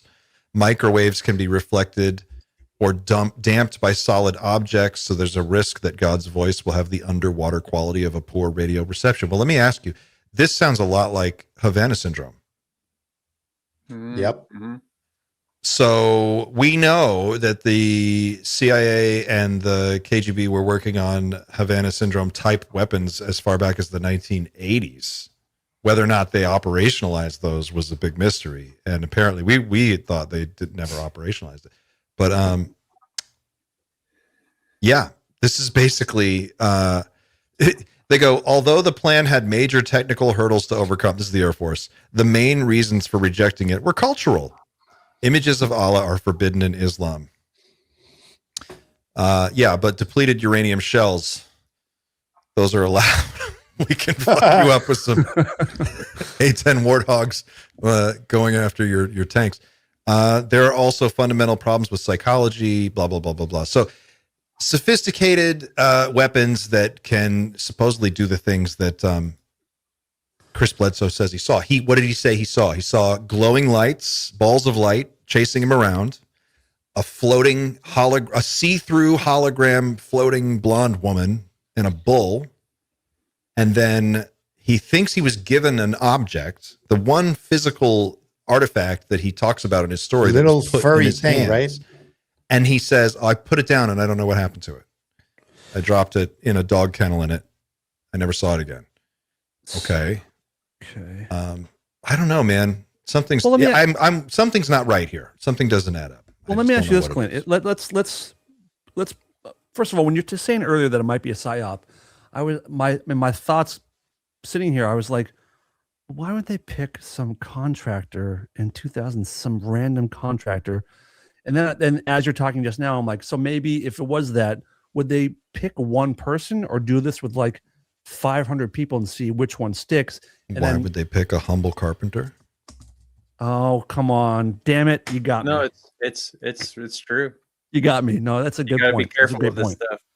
But how do you bank on him doing everything he's done over the last 20 years and writing a book and going to events? And how do you do make if it you a sure surround thing? him with agents that are constantly with him, which actually happened. True. Any Star Trek fans, temporal Well- agents, that could be a real thing too. temporal, Good point. temporal agents, And then my the second temporal question, civil war. Go ahead. my second question for you, Clint. Why? What would be the point of psyoping Chris Bledsoe from the beginning? What is the point? Because this is just off the top of my head, and I feel free to laugh if it sounds silly. Hedging your bets if there is contact. You plant a myth, you plant mythology, you plant some seed in the psychology of people. Chris Bledsoe saw the lady. The lady, who's the lady? The lady, they're angels. They're here to save us. And then when contact shows up, you can activate that. And then people are going to be like, the lady, have you heard about the lady? Oh no, here's a picture. This is what she looks like. Oh, let me tell you about the story. Oh, he was just a carpenter, a home builder, and he was down on his luck and he was sick and he had this experience and suddenly he was healed. And now, here they are. They're here. Just get on the ship, guys. Come on. It's all good. Take your kids. Come on. Can I say something here? They're just reminding me of something. Okay. Yeah, please. My friends have seen this white lady figure in Utah that's reoccurring in a graveyard, and they named her Flo. I used to go on tour all the time through there, and at one point, right when me and my wife got together, I was like, "You got to meet my friends in Utah," and we went and visited them. And I was like, "You guys keep talking about this white ghostly woman you see in this graveyard," and I just thought it was bullshit. I was like, "Will you guys just take us there? I got to see this shit, you know? So they took us out there.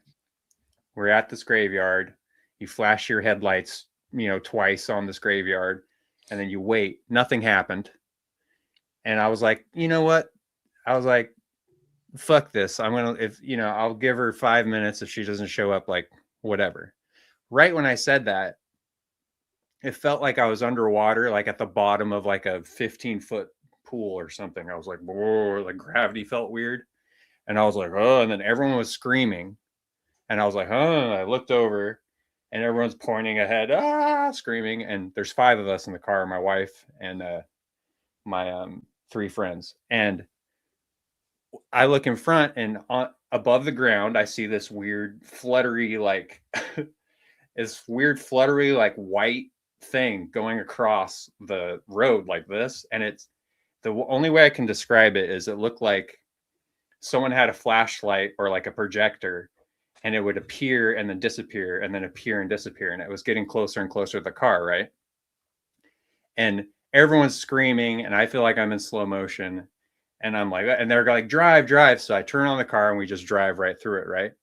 My friends have experienced this before. I'm getting somewhere with this. So hold on. This is great. But I love this. Okay. We're my friends have seen this before. So they're like, no one say anything. When we get back to the house, we're going to give each person a piece of paper. You go write down what you saw, you draw what you saw, and no one can talk about it. So we all just drove like, you know, it was like a 30-minute drive or something, just quiet. We get back, everyone draws what they saw, right? 2 of us in the car were religious. I was just kind of leaving religion at the time. And then my friend's wife was religious. My wife wasn't, and the other 2. But so we come back to show each other the pictures. 3 of them saw this white woman, like all like, not white skin. I'm just saying like she was like a white ghost in a dress, and she was walking up to the car, right? What I saw was what I told you, and then what my friend's wife saw that was religious saw the same thing. We didn't see a woman. We just saw this weird, like, looked like a weird sheet of smoke, like projecting in and out, right? But the rest of the night, the only way I can describe it is it felt like if like a crocodile's stalking you or like a lion. I just felt like something was watching me the whole time, and I felt disgusting. I felt fear. I felt gross. And I started going, man, maybe demons are real. And I started thinking like, maybe religion is real. Like, maybe these are demons. And like, and then I was like, wait, or maybe just my idea of what a demon is and what religion is and I was like going through all these different things.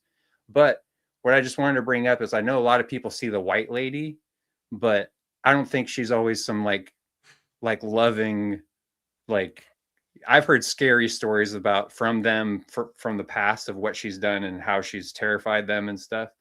And what I saw terrified me, but I didn't see her. But I just wanted to bring that up and share that with you guys. So, dude, that's a great story. You caught a hitchhiker, I think. It kind of sounds like that. I have a painting of her up there. Actually, you can see her. Oh, kinda. It's I should bring it down, or share it with you guys. But dude, my friend from crazy. the Ukraine painted that for me. So wow.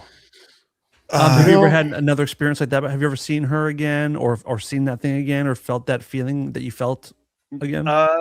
Yes, I felt that uneasy feeling, and but that was wild. It was it's hard to explain, but it's like I've been in the gaze of an alligator before. Like when I've been on tour, we've met him in Florida or whatever, and it's like you go, man, that thing wants to eat me. You know, like you feel this, ugh. Or like a lion at the zoo, and if it locks eyes with you, and it's like, you know, that's what it felt like the whole time. But I couldn't see anything. Ooh. And so it like we couldn't sleep, and then when the sun came up, it started to dissipate. Like it just kind of went away, and I was like, dude, what the fuck is this shit? You know, like this is so weird. But I don't know what it was. So.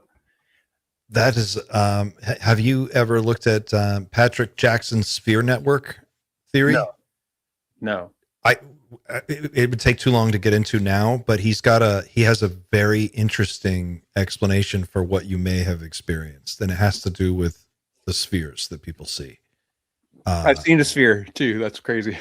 Yeah, it's a little complicated to get into in 5 minutes, but I think if you watch his presentation, he did an interview with, didn't he do Chris Ramsey's show? I think he did it. Chris Ramsey. Yeah, he did. Oh, cool. Yeah, I'll have to that would check be the one. That would be the one. Yeah. We've got a couple other things in the hopper for today. Tim Burchett's comments the last week. Has anybody been following this? What has Tim Burchett got to say? On a roll. Clips? On a roll. He's on a roll. I got clips, but it's probably best. I mean, Pavel knows all about these. So. Yeah. A couple of things he said. And a couple of things Kirkpatrick said about him too, because funny enough, he's still active in the UFO community despite being fucking retired. What is he doing? Doesn't he work for SAIC right now? I don't know. He's like a he's supposed to be consultant for retired.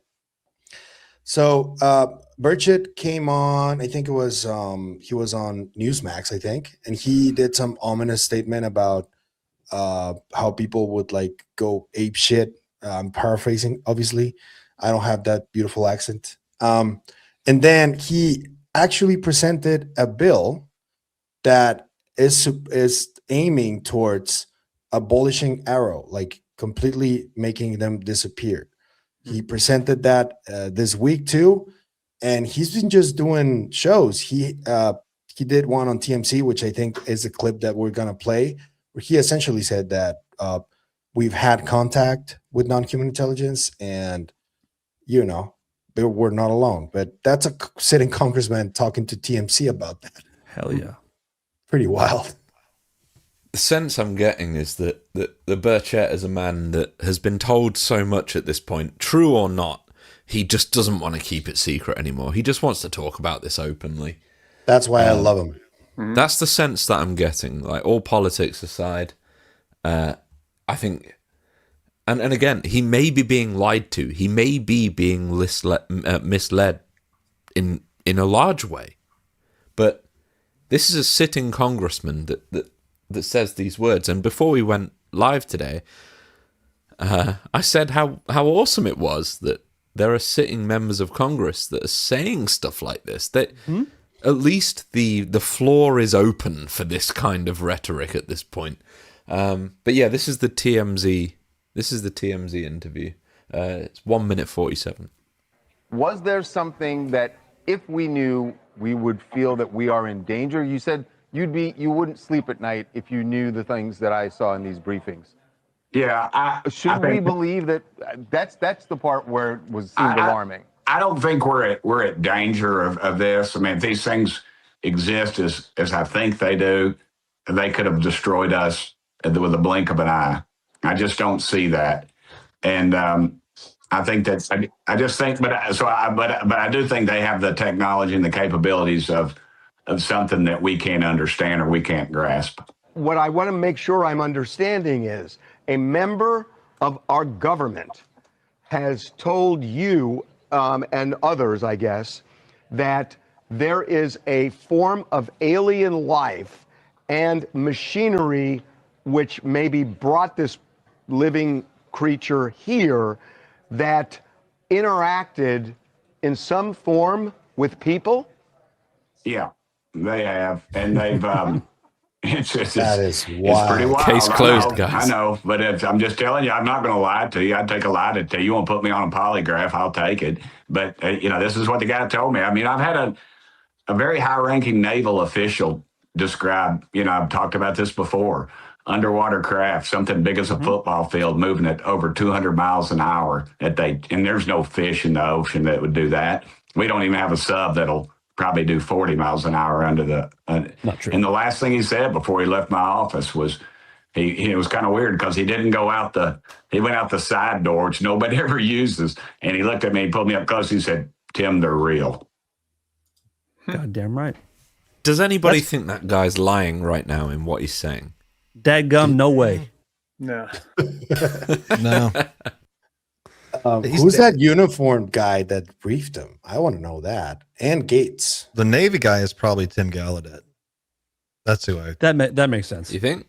Why wouldn't it be? He's our, who else would Yeah. you talk to? He's the top guy. Like who? I don't know. Although there's a This is handful just of Navy guys who are interesting. pretty open. Northrop Grumman's new underwater drone. Oh wow. I don't know if you ultra deep can go deeper than any manned sub. Manta Ray. Manta Ray. UUV technology. Wow. DARPA's vision of providing groundbreaking new technology to create strategic surprise. Surprise! Anchors to you the did. seafloor and hibernates in a low power state. Modular for easy shipment in 5 standard shipping containers. I'm gonna get on Available that this Doom meter Christmas. right now. Gonna get on that Doom meter right now. I'm gonna put that up.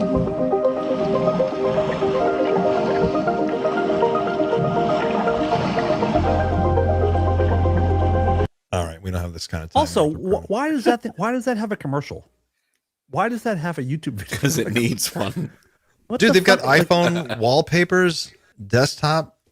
what world is Hard this? to tell What Dolan. is this? This is the world where, like if you spend all the money fuck is on this? weapons, this is what you get. A poster? Wait, scroll back down. You can you can buy a poster of this fucking thing. Who's gonna put this on their wall? What kind of nerd? There's probably plenty of them actually. Trigger happy people. Yeah. Over here, this is my Really Northrop momentous Grumman day Manta for Ray Manta Ray. poster. Some of us have been living this for 2.5 years. A lot of excitement. First in class. you do? Outta here. The water. We're now in optimal alignment. Oh my god. Actually, it goes faster than any other underwater.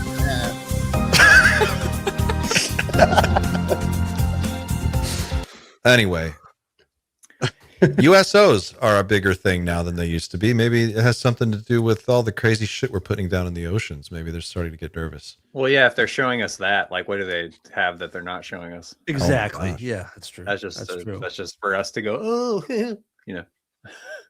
Yeah, On that particular clip, it was more Tim Burchett's response to the "Have we had contact?" and he was like, "Yep, Yeah. yeah, ain't no doubt about it." Like it's like the guy has been briefed.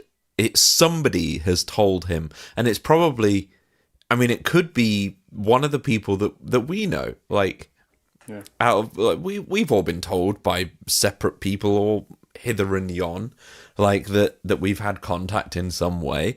Maybe he's had a briefing from one of those people. I don't know, but he seems as certain as I am that we've had contact. And from- Luna's the same way. Burleson Exactly, is the same yeah. way. Yep. Yeah. She's How do- great. how do What we- did she say?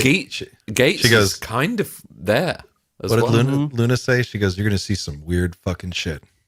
that was her quote. Show us. And release those videos. You see some weird fucking shit. Wait, when we did- just have to 4 days wait. away from the deadline. 4 days. 4 days. Just 4 days. It wasn't the only interview that Burchett did this week, right?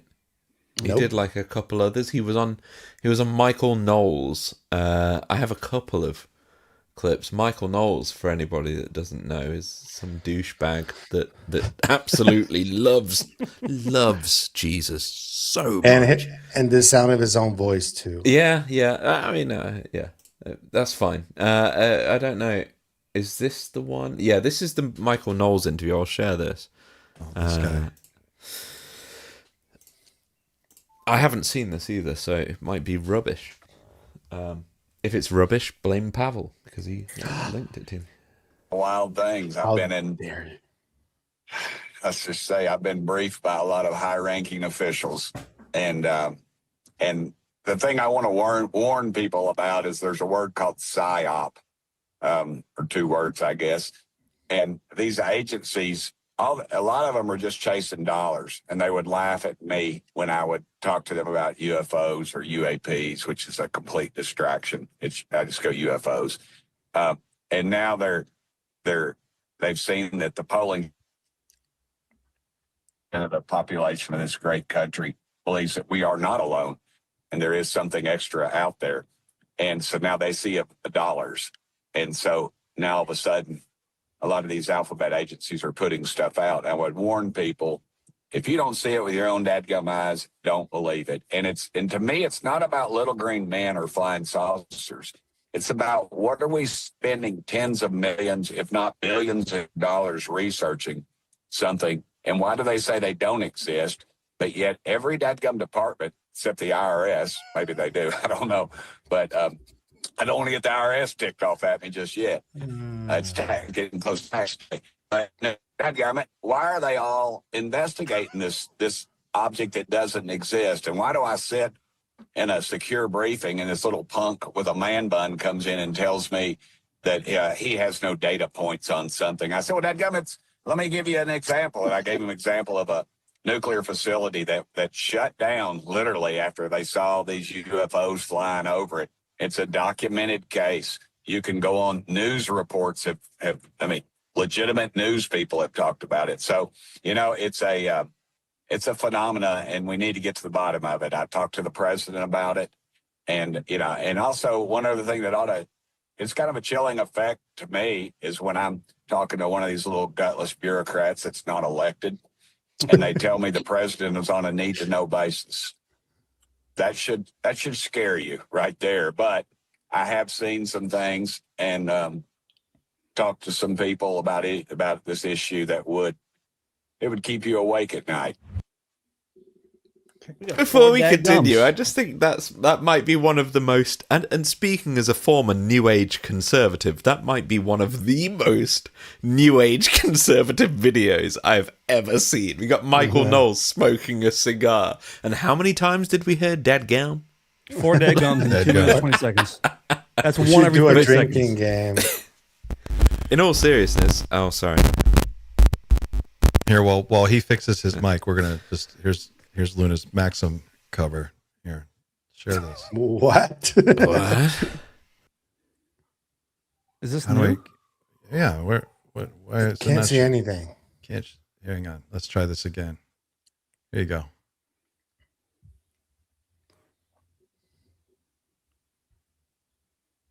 You guys knew about this, right? This is this is not new or from old? today, is it? It's December 24th. It's an old one, but yeah. Oh, yeah. I mean, It's an oldie but a goodie. it's an oldie but a goodie. I mean, after Where's Burchett's cover on Sports Illustrated? the swimsuit issue. Dadgummit. Having said that, it feels like Burchett has been told some. I'm just wondering if the people that he's been speaking to are people that nobody knows. That's the big question I have right now. Definitely. Some Sounds for sure. like it. Absolutely. And that makes it far more serious that a congressman is there still talking to one of the biggest conservative commentators on the internet, saying matter-of-fact things. The idea of this, even 2 years ago, I would have been really excited for the future 2 years ago for this to happen. And now it's happening, and there's a lot of distractions, but crazy. UFOs are real. You've gotten that from 2 presidents and a presidential candidate and former senator, plus a couple of other assorted Congress people, and we tiptoed up to nuclear Armageddon this week and survived, and didn't, for one reason or another, they just didn't go through with it. That's crazy. I could see why they wouldn't tell the president, by the way. Listen to this guy's rhetoric. I mean, the threatening to, basically drop a nuclear weapon on another country. You can't tell that guy everything. No. He's a fucking maniac. The deep state, that's kind of I think the logic there is that the deep state endures decade after decade, so they have a more long-term view. Not that it's right or wrong, but that's just kind of their sense. Mm-hmm. Well, yeah, and what's going on with the Epstein file release and everything? There's no Epstein file release, pretty much. I think getting doomy. I think 4th of July is going to hit a lot different for U.S. citizens this year. Especially just everything that's going. What the fuck are we doing here?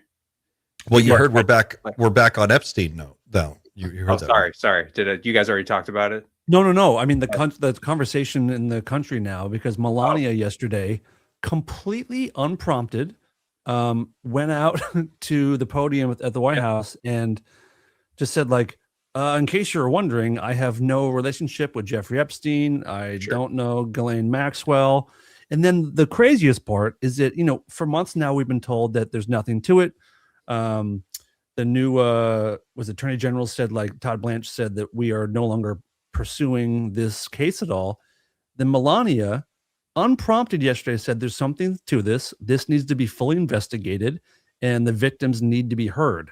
And that's goes completely against everything her husband has been saying for years.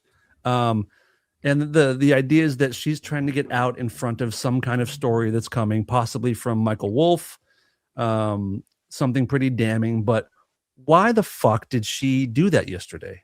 What? That was so bizarre. And she didn't tell Trump at all. No. Trump was blindsided by this. He didn't know at all. What was that? What was that all about? Do we know that for a fact that he was blindsided, or is that just That's my question. No, Yeah. I do know. I do know. Really? Yeah. Can you explain how? There are multiple political pundits that investigated it, and they found out that Trump didn't know about it. They I know there's reported some. on the Young Turks, the Bulwark. They all reported on it. Okay. There was some reporter that was talking, and she said that I just got off the phone with President Trump, and I asked him if he knew what this is about, and he said, "Nope, I have no idea." Now that's what he says, but yeah, I imagine he would not be very thrilled with her doing that. So Unless you don't want people talking about the fact that you just got your ass kicked, you started a war and lost it in a week. In less than 2 months, the whole fucking thing went down, and then you lost, and not only did you lose, but you lost big time, and they came out stronger than they were before. Perfect time for disclosure right now. Perfect time. If it But was like ever going to happen, this is the time, right? But how does it help me with this, Clint? If Iran, which a lot of I think you would agree, and I feel like part of Iran is to distract from Epstein. Why go back to Epstein to distract from Epstein? Do you know what I mean? Because they're I know fucking morons. They're just That's true. they're Good point. literally Very like close. bumbling idiots. Like they are dumb. enough They're just. I'm not trying to be anti whatever the fuck, but guys, I'm done. I'm over it. Like they lost Alex Jones, they lost Tucker Carlson. Like get over it. He's not your Did you fucking guys boyfriend. see that? Like Did you the guys see that fucking- post from Trump threatening Tucker and everybody? Of course. Yeah, It because was you posted so- it. That's why I saw it. So funny. It's wild, dude. It's wild, but it's. I mean, like, he's certifiably crazy. This guy has done things that they flipped out when Barack Obama wore a tan suit. The fucking the amount of the news circus that happened over this fucking tan suit one time. I'm just remember like the stupid things that used to drive people up the wall about the president. And this week it's like everything is on the table, and here we go. We're still doing it. You know, now we're back to Epstein. So we're not talking about, and it worked. They're not, no one's talking about Iran today. I'm talking about Epstein. You know, cover of Newsweek, So we're just always chasing different tails. BBC, Melania Trump denies, you know, I don't know. I just want to put this out there real quick. I have Iranian friends, and I think they say Iran, but I don't know if it's Iran. I don't know if that's like a just asking. I don't know. People in the comments. We in Europe say Iran, but Iran, but yeah. it doesn't. I guess it doesn't And matter. I think some of my friends and family say Italian too. When I'm like, Okay. it's not idly. Chad, what do your Iranian friends think of what's happening, or what are their thoughts on the initial engagement from the U.S. and where it's at now? I wouldn't want to speak for them, but it's depressing and sad. Okay, I don't want to. 'Cause I've talked to some who are like they love what Trump is doing, like Yeah, there's some that absolutely do, yeah. love it. Yeah, all about it. Yeah, and that's the thing though too. Is just like, yeah, I don't know. Religion always kind of comes into the play here too with people's thought process. No, but it happens in every country, though. It happens in every country because in Venezuela, a lot of people disliked Maduro and a lot of people loved him. And it's not just about religion, I think. I think it's about this cult of personality that people had around Maduro, for example, and in this case, around Trump too. It also has to do with that. But I think that the whole fundamentalism aspect of politics in America already knows that Trump is not so bright. And they're taking advantage of that to push whatever agenda they have. And it's working. Of course. And they've got to cash this all in before November because the Republicans are going to get wiped out. People are over it. People are fucking done. And they're just sick of the fucking circus. I think a lot of people are just over this and they want it to end. And I think people that maybe 12 months ago were all on board and they were all in, I think a lot of those people are jumping ship. I mean, dude, if you're seeing Melania come out and make an unannounced statement at the White House about like, oh yeah, we really need to get into this and look into it. That is tremendous. After everything that's just happened with this guy, oh my God, undermines everything. Yeah, I just want my disclosure coin. That's all I want. I want my disclosure coin, and then he can go. I'm gonna buy my disclosure coin. By the way, if you're playing the home game and watching at home, before we move on, hit that like button, guys. Let's see, we've got 511 people in this YouTube studio, and the total stream, we're almost up to 1,000 combined streams. We've crossed the streams. So hit that like button and let's see if we can boost it up even more. Let's go to 1,200. This is a very politics heavy episode today. We're going to move on. We're going to talk. Before we do move on, I want to know if Clint would buy a disclosure coin if it had Trump's face on it. No. I would. I would. I will. I don't care. I'd I buy will. I can buy one a year later when they're like on eBay for nothing. You can use it as a doormat later. I don't know. Need a fucking disclosure coin from this guy. Fuck him. Like, would you know? It's like who? It's not. It's bigger than you. It's not. It's bigger than Trump, not you. It's not. Nothing's bigger than Seco Activo. We've not seen the coin yet. It might not have his face on it. It's got his dick. And balls. Dude, it's gonna have his probably got his dick and balls on it. There you go, guys. With an alien bowing down to him. We need to clip this one. Yeah. Do your thing. It's just all dicks. Lazar's by the way, rounds, guys. Lazar's making the rounds. Lakatsky's got he's been throwing out some shit. Let's go Lakatsky, can we? Lakatsky. Quick, let me plug this really fast because I just want to throw this in there. No hard sell tonight, guys, but today's show is brought to you by Night Shift the Coffee. This is a real product that we actually manufacture here at the Night Shift headquarters. And you can see, if I open this up, these are the fresh beans inside. And what makes this coffee special is that it's roasted and shipped to you within 48 hours of you pushing go on your order. It's the fastest, freshest coffee in the world. Freshness that defies physics. And you can get a bag at teamnightshift.com. Go there and check it out. Okay, guys. Yeah. That's it. Lakatsky. Nice. People seem to be loving the coffee. I've gotten more DMs that people really love your stuff. So nice work. Yeah. Well, thanks, man. I need to try it. I'll definitely get some. I'll send you some. Okay. Did everybody here watch Lakatsky on Weaponized this week? Yeah. I have not. Okay. I have. Yep.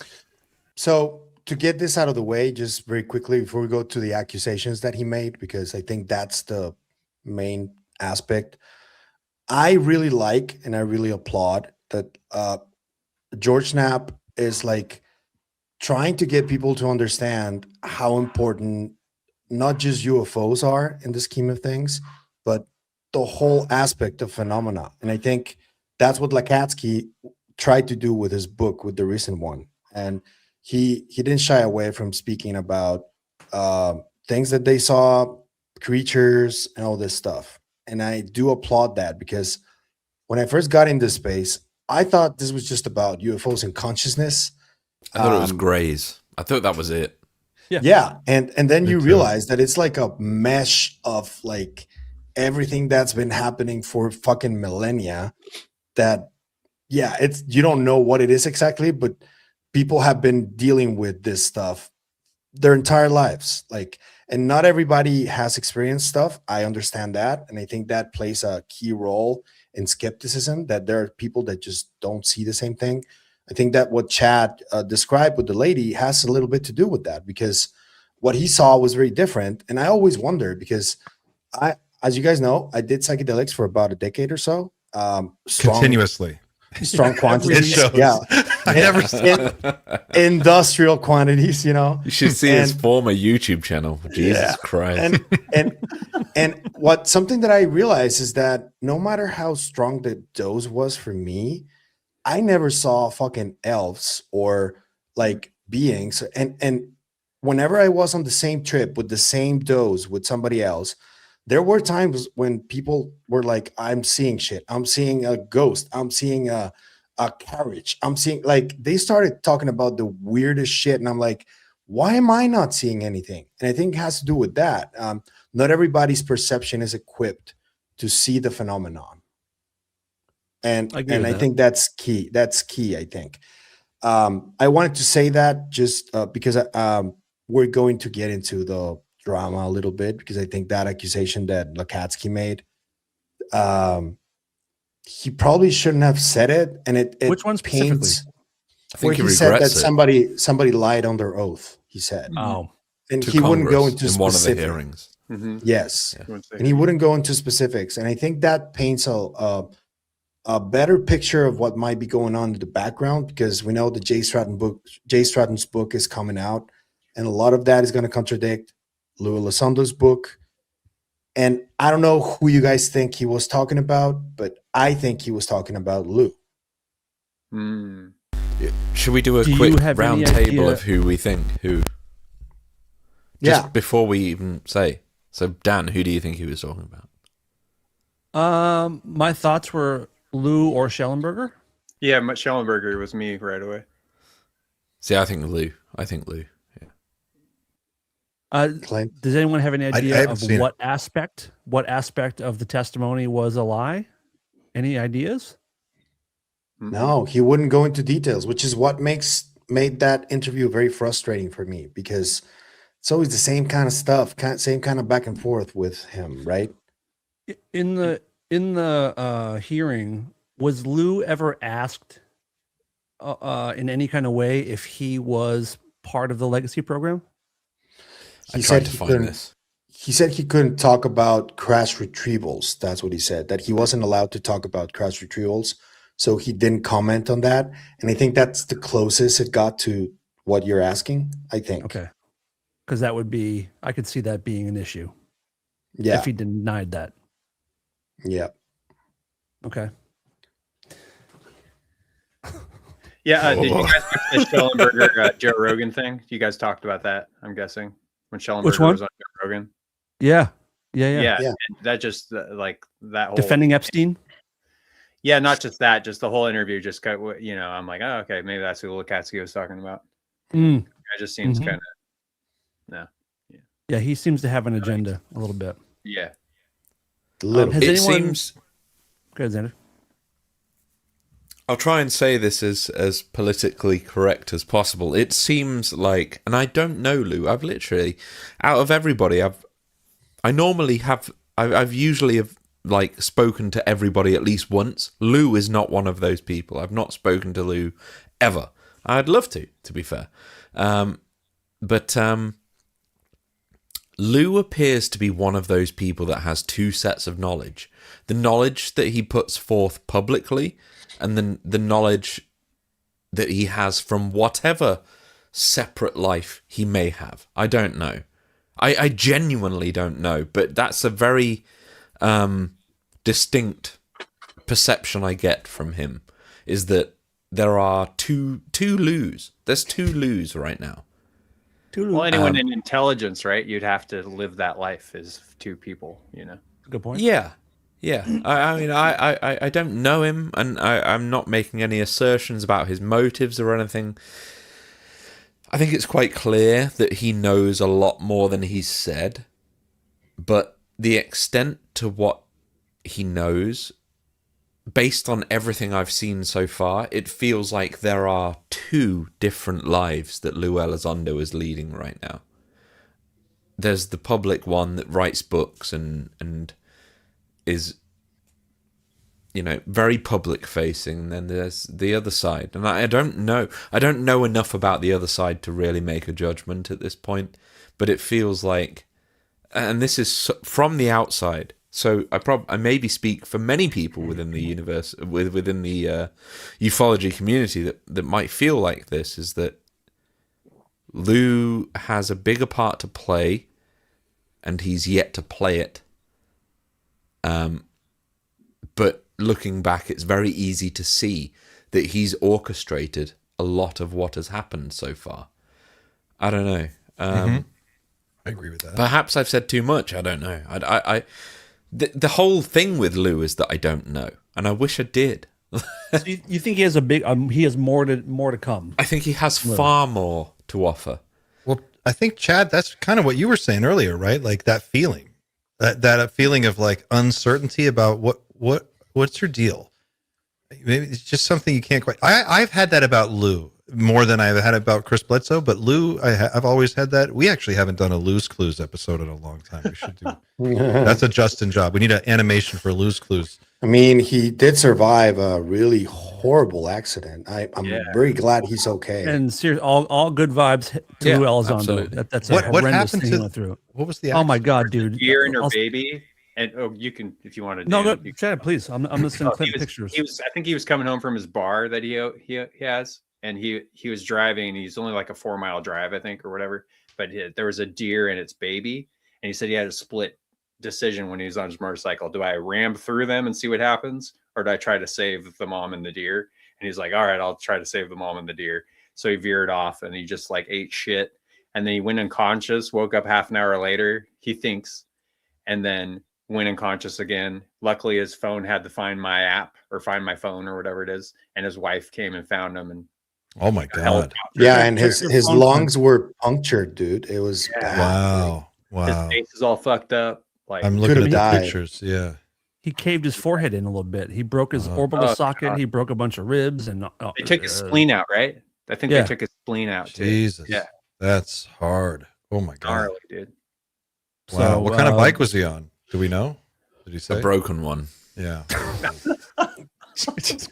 Dude, deer are crazy. Have you ever hit a deer? Has anybody here ever hit one? with my Not fist. in the Yeah, last yeah. 2 weeks. I Only when they hit one. badmouth me. I had the love same farm thing. I was deer. driving in a car and I had the same thing happen. And I went around a curve and it was a foggy night and I was out in the country and I was just kind of in this, residential area, but I was coming around a curve and on this side of the road, I saw a deer and I looked at that deer. And as I was looking at that one, I missed that there were a bunch more and they were kind of getting ready to cross. They couldn't decide what to do. And they decided at the last second to jump across the road and I hit one. And it was so quick. I mean, I can imagine there's no time and you got to do whatever it is. And that split second is so, God, if you're on a motorcycle, Jesus, I can't imagine. And I heard that Well your done. headlights, since they have that reflective layer in their eyes, like you see their eyes light up, Mhm. they go blind. So you always Oh. wonder, like why a deer in headlights. Oh, People can correct me if I'm wrong, but when they see you, Oh. it's like your lights are so bright that you're like they can't see shit, and that's why they just stay there or they jump into you or whatever. Well, that's why you have when you go hunting, you use those spotlights. It's called shining deer. When Oh. as soon as you get the light on them, then you can just walk right towards them and shoot them. Fuck off. You've been bow hunting for how long, Dan? About I've never bow hunted in my life. you never. Oh, come on. That's not I've never bow what I'm hunted. Yeah, I like to Dan's kill with my really bare good hands. bow. I like to choke out a deer like a man. Get it to tap out. Yeah. Oh my God. There was a moment in one of your episodes, Pavel. I'm a super fan, Pavel, at this point. Aren't we all? You're too convenient. Pavel Yeah. rules. You're the easy lay. There was a moment in one of your episodes you did actually talk about Lou's bike accident and you're not so subtle. Well, you've had an NDE. How does that make you were talking directly to Lou at this point? I don't think you'd mind me saying you were talking directly to Lou. You were saying, I was. Was this NDE an eye opener for you, Lou? Was this a moment where you were thinking, okay, what does everything mean for me? And that was a really big moment when you said it on a video. It's kind of it's a part that's been sort of simmering under the surface for me, is that if Lou has anything to share, maybe these events have a way of wheedling these things out of us. And I'm not trying to take advantage of a horrible situation. I don't want anybody to have near-death experience and a horrible bike crash and a rehabilitation and stuff to be able to realize these kind of things. But is there a moment, is there a circumstance where perhaps we're right in perceiving that there are people that are public right now that aren't sharing everything that they perhaps should be? Yeah. And are there things that can happen to anybody that can really push people to think about what's more important, about preservation of the self or continuation of advancement Look at for humanity? the doctor from Moment Contact, the surgeon. He had that thing. You know, he worked on a bee. I was just thinking about him. Yep. And said he didn't for a long time, had a heart attack, and said, if I survive this, I'm going to tell people what I experienced. Absolutely. Definitely. The thing is with Lou, man, is that if you saw Age of Disclosure, it was pretty clear that they're looking for amnesty for a lot of the people involved in that movie. And I think Lou is one of those people. That's why he's front and center of it. So whatever he's hiding or he's not saying, I think has a little bit to do with that. And I think that's the reason why he's not talking about it in more detail.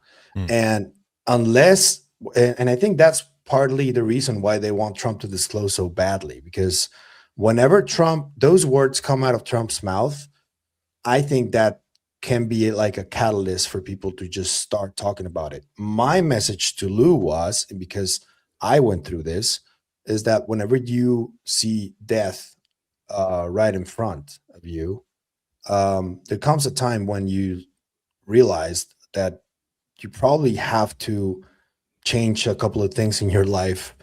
I know I did a number of things, and it worked for the better.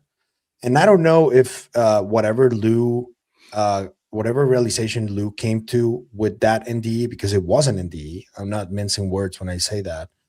I don't know what that is, but hopefully it has to do with this, and it has to do with that level of silence or that decision to just not speak up about certain things. Because you 1 minute you're here, the other one you're just gone. That's it. I guess you got to wonder what might happen if the court of public opinion got hold of whatever secrets he might hold. I don't know. I genuinely don't know. But I just don't know that the amnesty thing is the big roadblock that it needs to. You know, it's what's done is done. I don't want to give anybody amnesty because I don't know what we're dealing with. So I don't know, like, you know, just giving that away before you even understand the nature of what you're looking at is kind of weird for me to wrap my mind around. But at the end of the day, you know, I mean, if you want to get disclosure, if that's how it has to happen, I guess that's, you know, what kind of control do we really have over this process? Yeah. What kind of control have we ever had over this process? So they're going to do whatever they're going to do. And if they disclose in some kind of official capacity, like, is that going to be a deep state decision or a president decision? I don't know. I don't know if the president, you know, this is interesting. And again, I had a really great discussion in depth with Richard Dolan about this, which I'll post in a day or two as soon as I finish editing it. But we talked about this, like, America's a failing empire now. It's a declining empire. Yeah. The Iranians were able to attack and hit American bases all over the Middle East. They were basically able to bring America's military to its knees and negotiate a winning deal. And the way that they did that was they basically threatened to blow up all the water desalination plants and the power stations. And then all throughout the Middle East, when it's 130 degrees outside, you can't air condition those cities and they're empty. And you collapse the global economy. So you have this situation where, you know, you're looking at that. And if you're in the United States' position as the dominant superpower in the world, and you've got this technology that is like there for you, do you hold that back until, like, how long until you use it to reestablish dominance over the whole globe? Or, you know, is that a window that ever closes? What if the Chinese do it first, or what, you know what I mean? Like, at some point, I feel like the system, it's like a top that's spinning and it's starting to wobble. Mm-hmm. it's going to go down one way or the other. It's just a question of like, what is the last thing that happens right before it goes down? Mm-hmm. Unless we're like in some kind of Inception world and that little thing never goes down. You guys seen a Squid Game, the first season, where like the main bad guy that not the one that runs everything, but the main bad guy in the games, he's on the bridge at that one point, and he knows he's gonna die, and he's like, spoiler alert, everybody, sorry, but he would rather bring everyone down with him while he dies than just die himself. Yeah. I'm not saying this about Trump, but I'm just saying what it feels like. Like we're at this point where it's like we know the ship's kind of sinking here in the U.S. because like after COVID was basically an alien invasion, and we saw how we all treated each other and how we all came together to stop it. Joking, but like, and then with the Epstein files, this is also a test. Like, are the Epstein files more classified than UAP files? Probably. They might be related. Yeah, they might be related too, because related, the scientists and all that stuff with Epstein. But I'm just saying, like, this is all seems like a test for all of us, but it also feels like the end of the road for a power control system. And they're on the bridge and they're like, oh, let's try to take everyone down. Like, we're going down, let's take everyone down. But like, they've tried to get us to have civil war so many times. We didn't do it because we love each other. They're trying to get us to have a world war, and I don't think it's going to happen because I think too much of us love each other. So I'm just it's kind of like, what are these people, that the real people in charge? What's their next move? And I don't know. I just wanted to say that. And you got to wonder what drives their decision making. If it's not them, what is influencing them? If there's something influencing them, which is also a possibility. We can't rule that out. Yep. That's a good point, Pavel. Yeah, they're always the others. They're always a factor, right? And and we have it on pretty good authority that they walk among us. I think that's also, I think that's where we're at. Lukatsky made it very, very clear in that Weaponized to not discount the idea that a lot of deception comes from the others themselves. Yep. And it might be deception to fool us, or might be deception to get us to make decisions on our own and to learn, like almost like parents, where they use mind games to get you to discover something or to learn something. He was pretty clear about that. We've got a special guest who's joining us. I should say, yeah, a very special guest, Mr. Chris Ramsey. Oh, wonderful! What's up, dude? How's it going? It's a big day for Ramsey. Yeah, and just too much doom and gloom going on without me taking part. So. You had to come lighten things up a little bit. Yeah, I was listening. I was like, "Oh, you guys you're getting." You should be up in that doom meter. I know, no one's voting. Doomerfriday.com/vote, guys. Come on. Before I remove myself, there was one comment in your Lazar interview. It was just, you did it. That's the one. You did it, dude. You've done the interview that everyone wants. So yes, sir. Feel free. Oh, thank you. Appreciate it. It's a great interview, by the way. Wonderful. you. I watched it yesterday. What am I doing on frame? What the fuck, bro? There we go. What do you think, Chris? Did Bledsoe's prediction come true? Do we have a new knowledge? Do you feel like you've got some new knowledge today? I mean, I think those predictions, the way they work, like, you know, as a magician, through the lens of a magician, the way predictions work is that mentalists often use outs. And I've spoken about this before, but we'll have like a back pocket of things that we can go to in case it doesn't go exactly as planned. But if you're the spectator, not supposed to know exactly what the plan is, so that if I do go to that, it doesn't seem like it's sort of failed. And that's just a trick that sort of magicians use all the time. I'm not saying that's what happened, but I'm saying the pattern is keep a nebulous prediction, a sort of amorphous prediction that isn't fully fledged or fully concretized, in that seeing what happens and then retrofitting it to what you were saying before. I think that's like a viable tactic if that's what someone were to employ. not saying that that's the case, but I'm saying that, you know, we have to look at these patterns. So I would say that, you know, he did give a date. Yeah. And for me, that was the most interesting part of it, because normally it's just like, you'll have, you know, we've spoken about Bashar being like, it's 2027, it's going to happen. Bashar.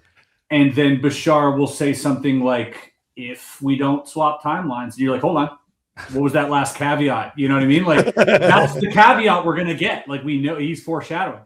But Bledsoe didn't give that, which I always thought that's what's interesting here. We were getting a hard date. Now the date seems to have shifted right through interviews. Like, it seems like there was like a misalignment with Regulus or something, and they're telling him it's going to be in the fall. Yeah. October 7.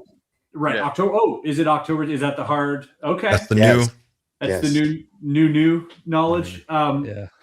If I'm okay, like, to wait until then, because, you know, just saying it's a new knowledge, Age of Aquarius type stuff. We've been saying this stuff since the 60s, and it can be a little like sort of wishy-washy, and it's all about what's in the back of your mind type deal. But he was saying there's like going to be an event, right? That's how I took it anyways. I think he said thousands of backpedaling orbs. is like exactly. It's like thousands of orbs are going to rise out of the ocean, and we're going to see what's inside them. That's what he said. That's very specific. That's very specific. And he said that we're going to see what's inside them. He said that on Bledsoe Said So. So he was on his son's podcast when he said that. And that, to me, I mean, you know, that's interesting. But then we're getting these photos, which again are, you know, what are we looking at here? Like, that's the other thing. It's really hard to determine, because obviously if he was told this, you know, that leaves one of two things. It's either he was told this, or he wasn't told this, or maybe he imagined he was told this, right? And then if he was told this, is it true or is it not? Right? So just because an entity is speaking to you in your mind doesn't mean they're being truthful. You know, there's all these like layers we don't really know. Like, he could be telling his truth according to whatever visitation occurred. But that doesn't mean that that'll happen. That's kind of where I'm at with this psyop angle. I'm not saying for sure I know that that's what happened to him, but if you need the person to believe it's real, right? Like, I think that's kind of what you're saying about like the magician's sort of approach. Like, they have to be fully invested in the illusion and fully invested in the mythology around it, right? So you need to create a scenario that is all encompassing and completely impossible for them to separate from everything else that's going on in their lives. And then they become the spokesperson for that event. And so what was the event? And it was this woman, and she's very clearly described. We have a painting of what she looks like. I mean, for me, it's the iconography of the lady. And people in the chat were saying earlier, like, oh, you know, I've seen the lady, or other people have seen the lady. A lot of people have seen the lady. I'm not saying that that's not true. I'm saying that might even make it more of a reason to try and exploit something that people think they've seen or they have seen. To what end, I don't know, but I do know that, you know, back in the year 2000, the Air Force was looking at doing this. They had a operational plan that they wanted to, you know, look at deploying for the Voice of God weapon and this holographic thing. I mean, what could they have done in 26 years with unlimited money from then? So there's so many things they did or they tried to do to Castro, even just make him seem a little more out of control. So not necessarily killing him or, you know, hospitalizing him, but more things to like, they wanted to slip something in his boots because he had his shoe shine at a certain place. And so they put this powder in his boots that like the reaction would be that his beard hair would fall out. So just to make him, to discredit him in the public perception. Face. Exactly. And that's very CIA. And that was back in the like 50s, right? 60s. Like, so what they're doing. Yeah. And they had planned to use projections.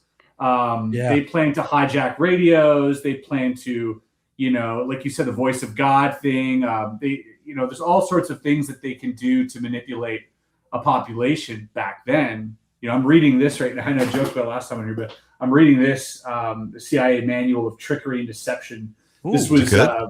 it's amazing because it's historically really fascinating because it was Gottlieb and all these other guys who started sort of the MK Ultra stuff, but back in the 50s, who hired this magician, John Mulholland, to consult on how to deploy poisons during the Cold War if they had to send somebody in enemy territory, and he had to like slip Castro something, or like, so all these sleight of hand tactics, misdirection tactics, these were all being taught at a very fundamental level, I got to say, a rudimentary level though, to CIA agents, and then the brainstorming of like the creativity when you take a magician and how a magician's mind works, and add that to the CIA's nefarious sort of agenda, it becomes really crazy, the things that you can get away with and the things that you can have a population believe. And so, yeah, I wouldn't, like you said, Clint, I would agree. I wouldn't put it past them to be either piggybacking on a real event or completely manufacturing it. Yeah. And it's interesting because if you look at it through that angle, then suddenly it makes sense why there would be so many intelligence people around him all the time, visiting him, taking him places. Well, what was it? Didn't you, Chris? Wasn't it you who said this last time you were here? You were talking about in his book. It's like, oh, he saved the Pope.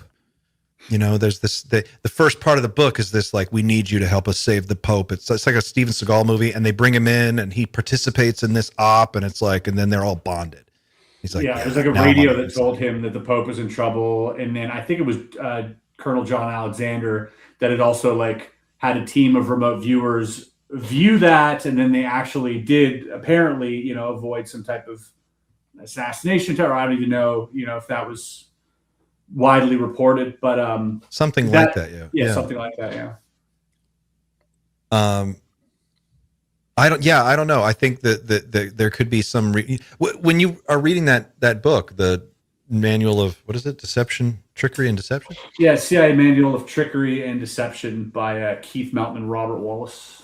Did they get into any other stuff like MK Ultra style mind control, illusions and that kind of thing? Yeah, they talk about the MK Ultra stuff. They talk about the lengthy, like MK Ultra lasted for a long time before it got outed by the guy who sort of killed himself on LSD or whatever and sort of blew the whole thing open, which inevitably also stopped Stargate, tangentially, because they figured, oh, you guys are doing all this weird stuff. You need to, Congress can't keep giving you money for this. That's where they kind of put a halt on all that. But the interesting thing, the forward here is from the deputy director of the Central Intelligence Agency, John McLaughlin, and it talks about how he was also a magician, and so the magician tactics are readily used even today, I think, in the CIA and in these projects like MK Ultra, and because you don't need to actually dose someone with drugs to trick them. Like, that's the biggest misnomer in the sort of psyop that exists, that people think like, oh, you just need to like drink some liquid and then all of a sudden I can make you believe everything. Like, it's way simpler than that. It's literally just suggestion and lies, and that's all it takes. You can actually form, create perception shifting events, both like real events that you're looking at, or auditory illusions based on just words and actions. You don't actually need any, psychedelics or drugs to induce a hypnotic state. But you can say something in a way, you can use words in a way that will cause a hallucination. Of course, that's hypnosis. That's hypnosis. Like when you, they were doing this stuff back in like the 30s and 40s, I think. They were getting people, putting them in a room and hypnotizing them to believe that they were hungry, and then they put like an empty bowl in front of them and then watch them eat nothing. Wow. And then they would measure the bowel movements, like their body would be digesting. So there's a physiological reaction to an imaginary thing, and so it shows you how strong the mind is. Have you yourself ever, when you were coming up, have you ever been hypnotized, or do you ever experienced that? Not knowingly, but I have hypnotized people. Like that's something that I've done as a performer, as a performing magician. I've done that. So just kind of like this snap induction and sort of street hypnosis style. This is something that, you know, I was trained in sort of through, you know, other magicians that I know, and we share secrets in that way. And so we try these things, and we get people to stick their feet to the floor and forget the number 3 and forget their name and these silly things. But if you look at like the fundamentals of this, you go, oh, I can literally shape someone's reality. And if you're familiar with Darren Brown, which I'm sure Xander, you're familiar with more than anyone here. But Darren's like a world-class mentalist and performer, but he's also an amazing hypnotist. And he's got I've devoured every piece of content this guy's put out, but he's got this one special you guys should watch where he basically through a few weeks hypnotizes a guy into quote unquote assassinating a public figure without him knowing, without the guy who's being hypnotized knowing that he did that, just to see if it was possible based on like the JFK assassination stuff. And it worked. And the actor who was in on it, on stage, was Stephen Fry, I believe. He had blood packets, and the people in the audience had no idea what was happening. They thought it was a real assassination. Christ. That's terrible. Super intense, yes, but see if it was possible, because they're telling us, no, you can't be hypnotized against your will to do things that because that was the explanation that we were given. Right. You know, and which isn't true. So he kind of debunked that and went, no, you can actually hypnotize someone in stages to murder someone. And that's kind of the Manson murders. There's speculation on the Manson murders being done the exact same way. But that's right. Well, I guess what I'm wondering is like when you're learning how to do it and you're training how to do it, and I guess, you know, whoever you're working with or however you're exchanging the information and dealing with other people, you must be trying it out. Like, how do you know don't you need to know what it feels like to be in it too? Isn't that part of it? Or I just fascinated by how it works. Like, I don't want to give anything away, but I think we've all experienced to some extent what hypnosis can do. Have you ever thought of someone and you can't quite remember their name, but it's right on the tip of your tongue? Sure. And you're like, God, if I just think about it a little bit more, I'll get it. And you don't. And the fact is that the second you stop thinking about it is when it pops into your mind. That's what hypnosis is like. So it's taking this information, it's suggesting that through words, through saying things like, go ahead, try and remember your name. But the harder you try, the harder it'll be to remember your name. But you can try, go ahead. Now, trying implies failure. And so in your mind, you're like you're pushing it away until you let go. And so there's different levels of induction where you get really deep into like the regressive stuff. Then there's like induction by confusion is another one where, there's this famous story of Darren Brown, once again, where he's being accosted by somebody who wants to like beat him up. Oh, the drunkard. Yeah. Yeah. And he kind of like throws this random sentence out at the guy, and the guy starts crying. How high is your garden fence? Yeah, something like that. And the guy's like, what? Give me your money. And he's like, no, how high is your garden fence? And he's like, and just completely throws him off kilter and breaks the habit and the cycle that we're all used to having. So there's all these different ways of inducing someone into that state, and sometimes very lightly through confusion. So we've all kind of experienced that. If someone, knowing what you know, and if someone tried to do it to you, would you see that coming? Could it be done to someone who knows what they're looking for, or like how it works? I think so, but I think you can also actively not be hypnotized. Okay. If you know that it's coming. I think that's also true.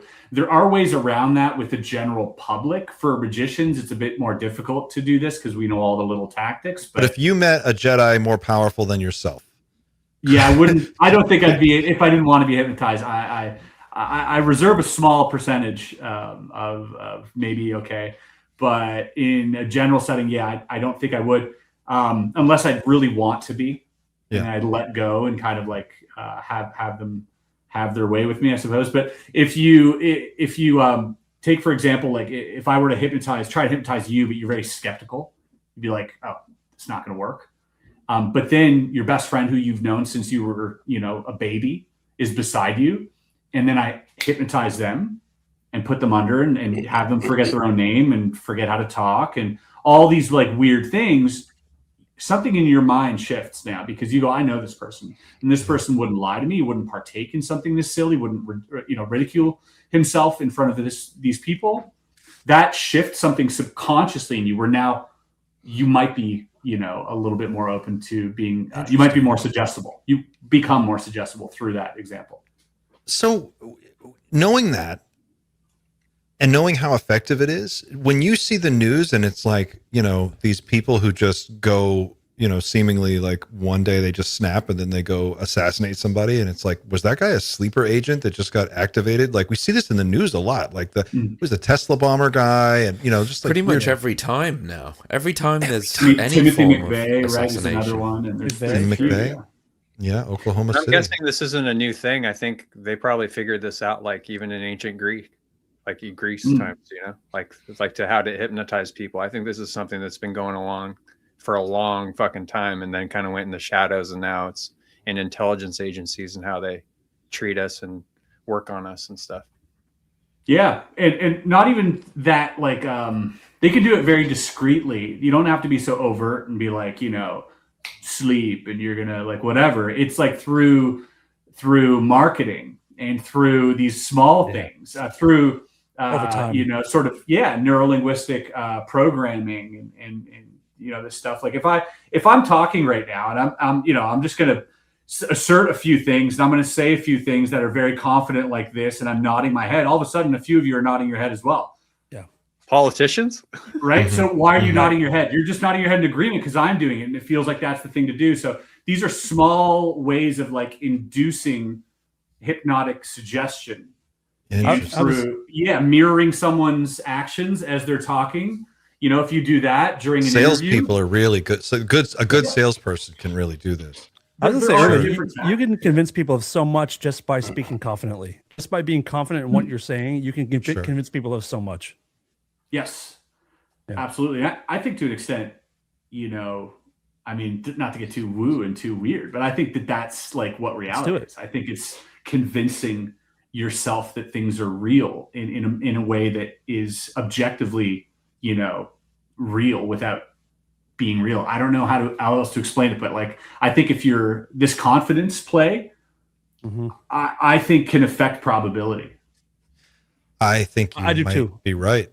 Yeah, I think this is where belief comes into, and that's why I'm so against belief. I think I want to believe in all the believers, if it's Christians or UFOs or whatever it is, and this is where it gets you in trouble for manipulation like this, psychological manipulation. I think we should all focus in this community, especially whoever you are, focus on knowing what you can know, and if it turns out to change, then you get more information, and then something else.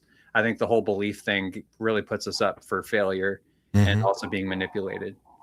And it makes you blind to truth or to new truths. Exactly. That's fair. That's a good point. I wonder about this stuff all the time because, like this area of inquiry has been so tampered with by intelligence agencies throughout the years that I assume going into it that a large percentage of the information is deliberately poisoned or misinformation. And so it's like, that some percentage of what you think is probably accurate, but we just don't know which percentage or what specifics. And I wonder how ongoing that is, that type of work to keep people confused. Just to bring it full circle, but without getting just too political again. But you've said already tonight that the US has just had its ass handed to it by Iran. Do you think there's a part of the administration that thinks we won, like genuinely that we won? Because if that's the case, then the propaganda we're experiencing is just as a result of the propaganda they've sort of led themselves to believe at the same time. I think they know exactly what happened because it's literally been studied. There was a war game called the Millennium Challenge, and this was from back in 2002. And Here it is. It was the most expensive war game ever done, a major war game exercise conducted by the United States Armed Forces under United States Joint Forces Command in mid-2002, running from 24 July to 15 August. The exercise involved both live exercises and computer simulations, costing $250 million, the most expensive war game in U.S. military history. It was set in 2007, intended to be a test of future military transformation, a transition towards new technologies that enabled network-centric warfare. Basically, the way this worked out was there is a Marine Corps general who was the in charge. Here he is. The Red Team, commanded by retired Marine Corps Lieutenant General Paul K. Van Ripper, adopted an asymmetric strategy. In particular, Red utilized old methods to evade Blue's sophisticated electronic surveillance network, simulated using motorcycle messengers to transmit orders to frontline troops, and World War II-style light signals to launch airplanes without radio communications. He basically kicked their ass, and it was the most embarrassing defeat. I think they won within... I forget how long it was. It was only a few hours before the blue team was completely defeated. And basically, when he delivered his report, they were like, we're going to do it again. And this time you have to lose because we can't lose our own $250 million war game that we just paid for. So they went and redid the game, and they basically said this time you can't have guns. Yeah, after at this point, the exercise... Okay, so... Exercise was suspended, blue ships were refloated, and the rules of engagement were changed. This was later justified by General Peter Pace as follows. You kill me in the first day, and I sit there for the next 13 days doing nothing. Or you put me back to life, and you get 13 more days worth of experiment out of me, which is a better way to do it. So they did a whole redo, and this time Red Force was ordered to turn on their anti-aircraft radar in order for them to be destroyed.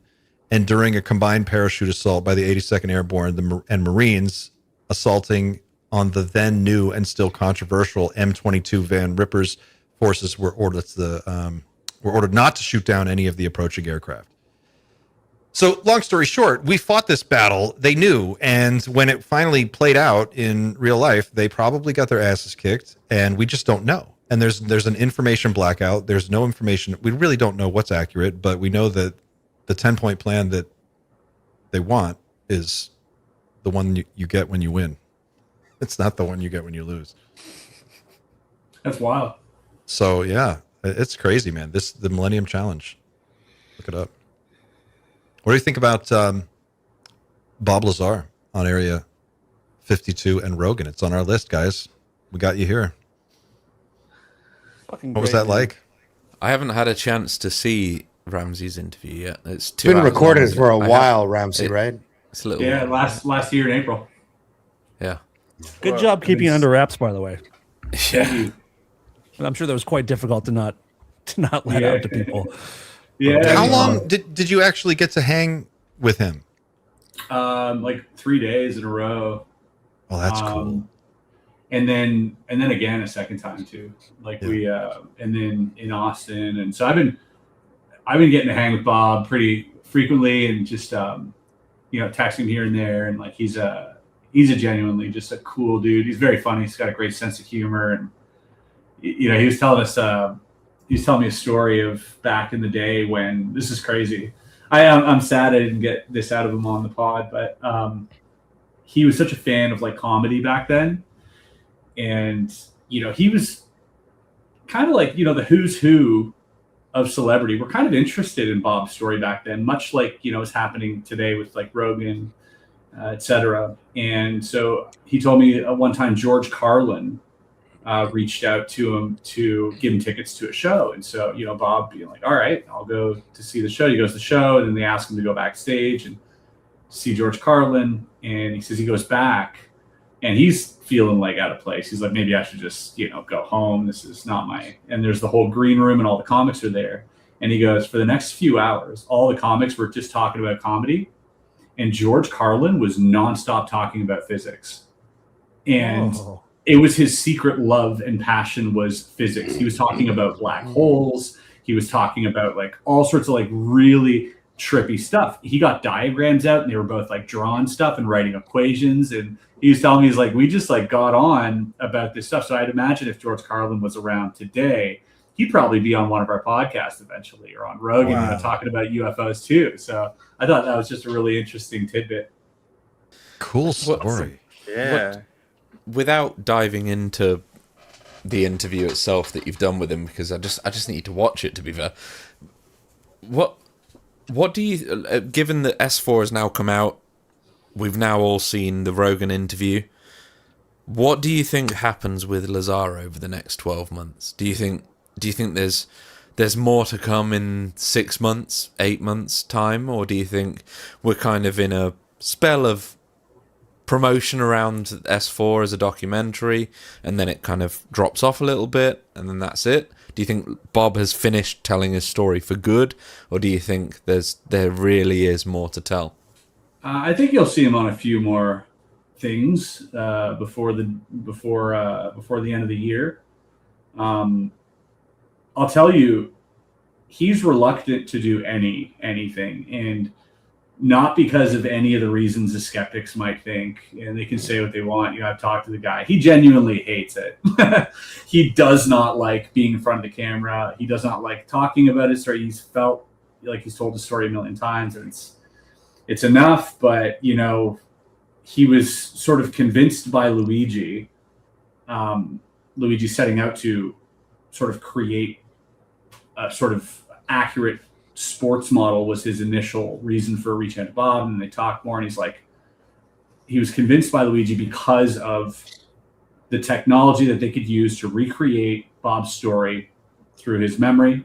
And Bob thinks, hey, if I do this now, just like he thought in 1989 when he came out on the news with George, he thought the same thing. If I just get it all out, people will leave me alone and I could just move on. And, it's quite the opposite. I think it keeps happening. As soon as he gives us something, we're just like, what else, So, yeah, I think, I'm not going to speak for Bob, but I do think he just wants to retire. I think he wants to just get on with his life. Like he's got his own things going on. He doesn't really care about ufology. He cares about his friends and he's got horses. He's got dogs. He's got a nice little, life in Portland, or not in Portland, Oregon. I keep saying Portland, but it's nowhere near Portland.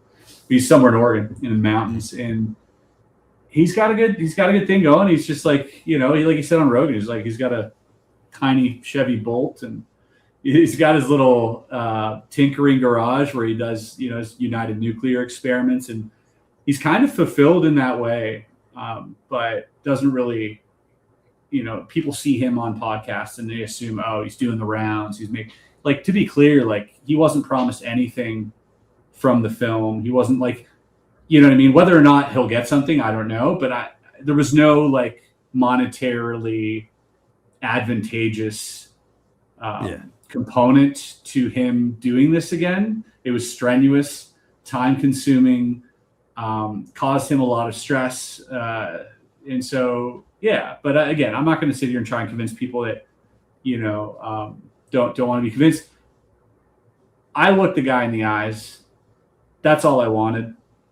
Like many people, I wanted to feel that for myself, and I did, and then when I saw the regret in his eyes about coming forward, that stayed with me, and you get to see that in the podcast that I had with him. There is, you see it clear as day when you look at it. And I hope people see what I saw, because you see a man who's regretful, and not for coming forward because of the hate or any of the obvious reasons, regretful that he no longer gets to partake in possibly the most important, discovery of humankind.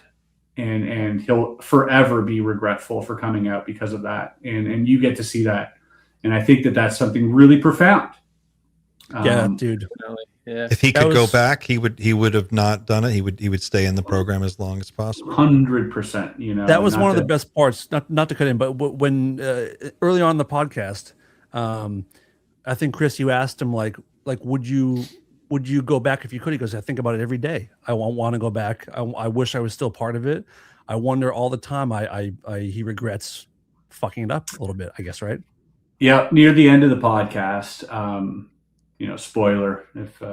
But I asked him. I said, if you had one piece of advice for somebody starting their first day at S4, what would it be? What would you tell them? It's their first day at S4. What do you tell them? And he goes, keep your head down. Don't be a jerk. He's like, just shut up, do your job. And that's it. And I'm like, that's Bob telling himself that. Yeah. And it's a really incredible moment. So there are those moments with him that I get to see like this really deep human side of him that I don't think you see on any of the previous interviews he's done, because he's not a natural person in front of the camera. He doesn't like it.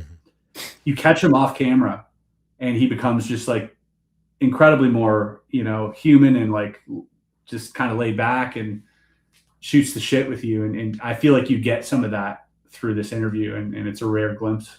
I'm curious if you don't mind talking about it, Chris, and you don't have to, but just as a creator and somebody in this space who's doing such an interesting, it's such an interesting thing to be involved in, and you get to talk to so many interesting people.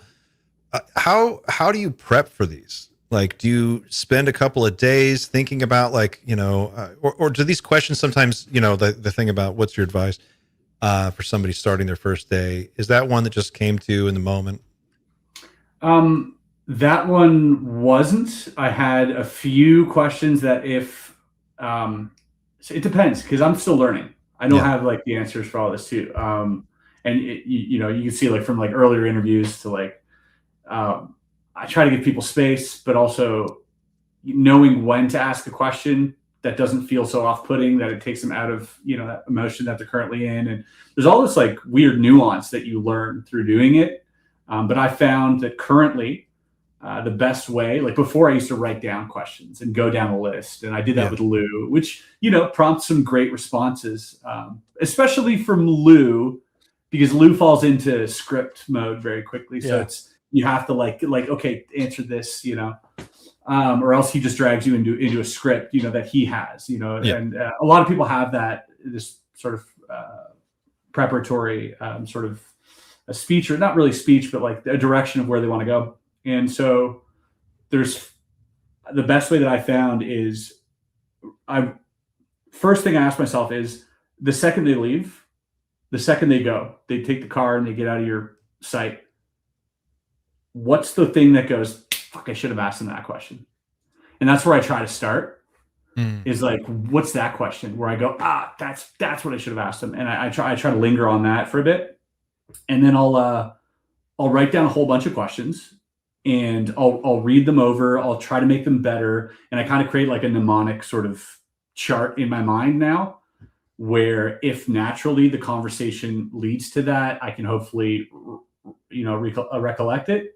And if it doesn't, hopefully I have a natural segue into one of those things. But if not, I'm also really good at thinking on my feet as a magician in social settings. And so I'm very comfortable also having little to no preparation and just kind of letting it play out. Do you get to hang out like a day in advance and maybe like have lunch, or is it like a cold, like they come in and sit down and then you're No, it's rare. It's rarely a cold interview. It's mostly, so I fly them out a day before, then I have a car pick them up, bring them to a hotel, and then I call them. We usually go out for dinner. So I bring them to a nice restaurant. I'll get the bill, drive them back, like usually maybe if they have a drink or something. And after that, maybe hang out for a bit, but try to get an early rest. Next day, I let them sleep in whatever time you want. Just let me know as soon as they're up. You want breakfast, you want lunch, whatever you want. And I just take them out for whatever they want. If they want nothing. And then we have breakfast or brunch or lunch. And then we just chill at the office. I make sure no one's here. And like all day, it's just me and the guests. And I let them doom scroll for a bit while I set up cameras and sort of empty the cards and stuff, and just be like, take your time, make them coffee. And whenever they're ready, I just say, all right, let's go. And then we usually by that point have quite a rapport built up, and it's a good comfort level. And because there's no one else watching or anything, they feel just kind of like, and I tell them like, anytime you you're like, hey, I gotta pee or whatever, just we'll cut it. Like we can cut anything, it's fine. And then after that, we usually go for dinner, hang out, and the next morning I'll have a car drive them to the airport, and that's usually the extent of the guest stay. So it's like 2 nights. Have you ever done an interview that you didn't air? Interview the Bob one. Just kidding. No, but like one that you're like, I don't think I Too can hot put for this TV. out. Or just like sometimes just get a rough guest where you're like, they didn't really give you. I've had anything. a couple. They just I've had a talk couple, about but it was early AI on. robots. Yeah. No, I've had a couple. They were early on, and they were just weren't. They weren't a right fit. I had to make a tough call. Yep. You know, one of them was a more sort of like esoteric talk about like, you know, fringe sort of stuff, but it got really weird. And I hit up the guest, and you know, I said, you know, I apologize. I can't. This one can't go out. It's just not. It was early on, and I was trying to build momentum.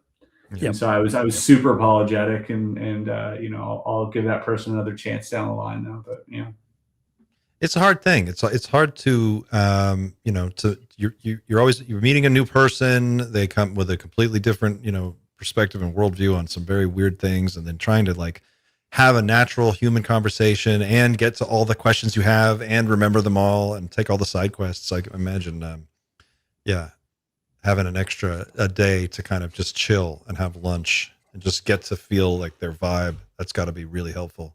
I think it's important. You know, Yeah. I think it's important. You're talking about stuff that potentially, especially for a lot of the guests that I've talked to, are core memories, are like very deep, you know, and sometimes traumatizing events.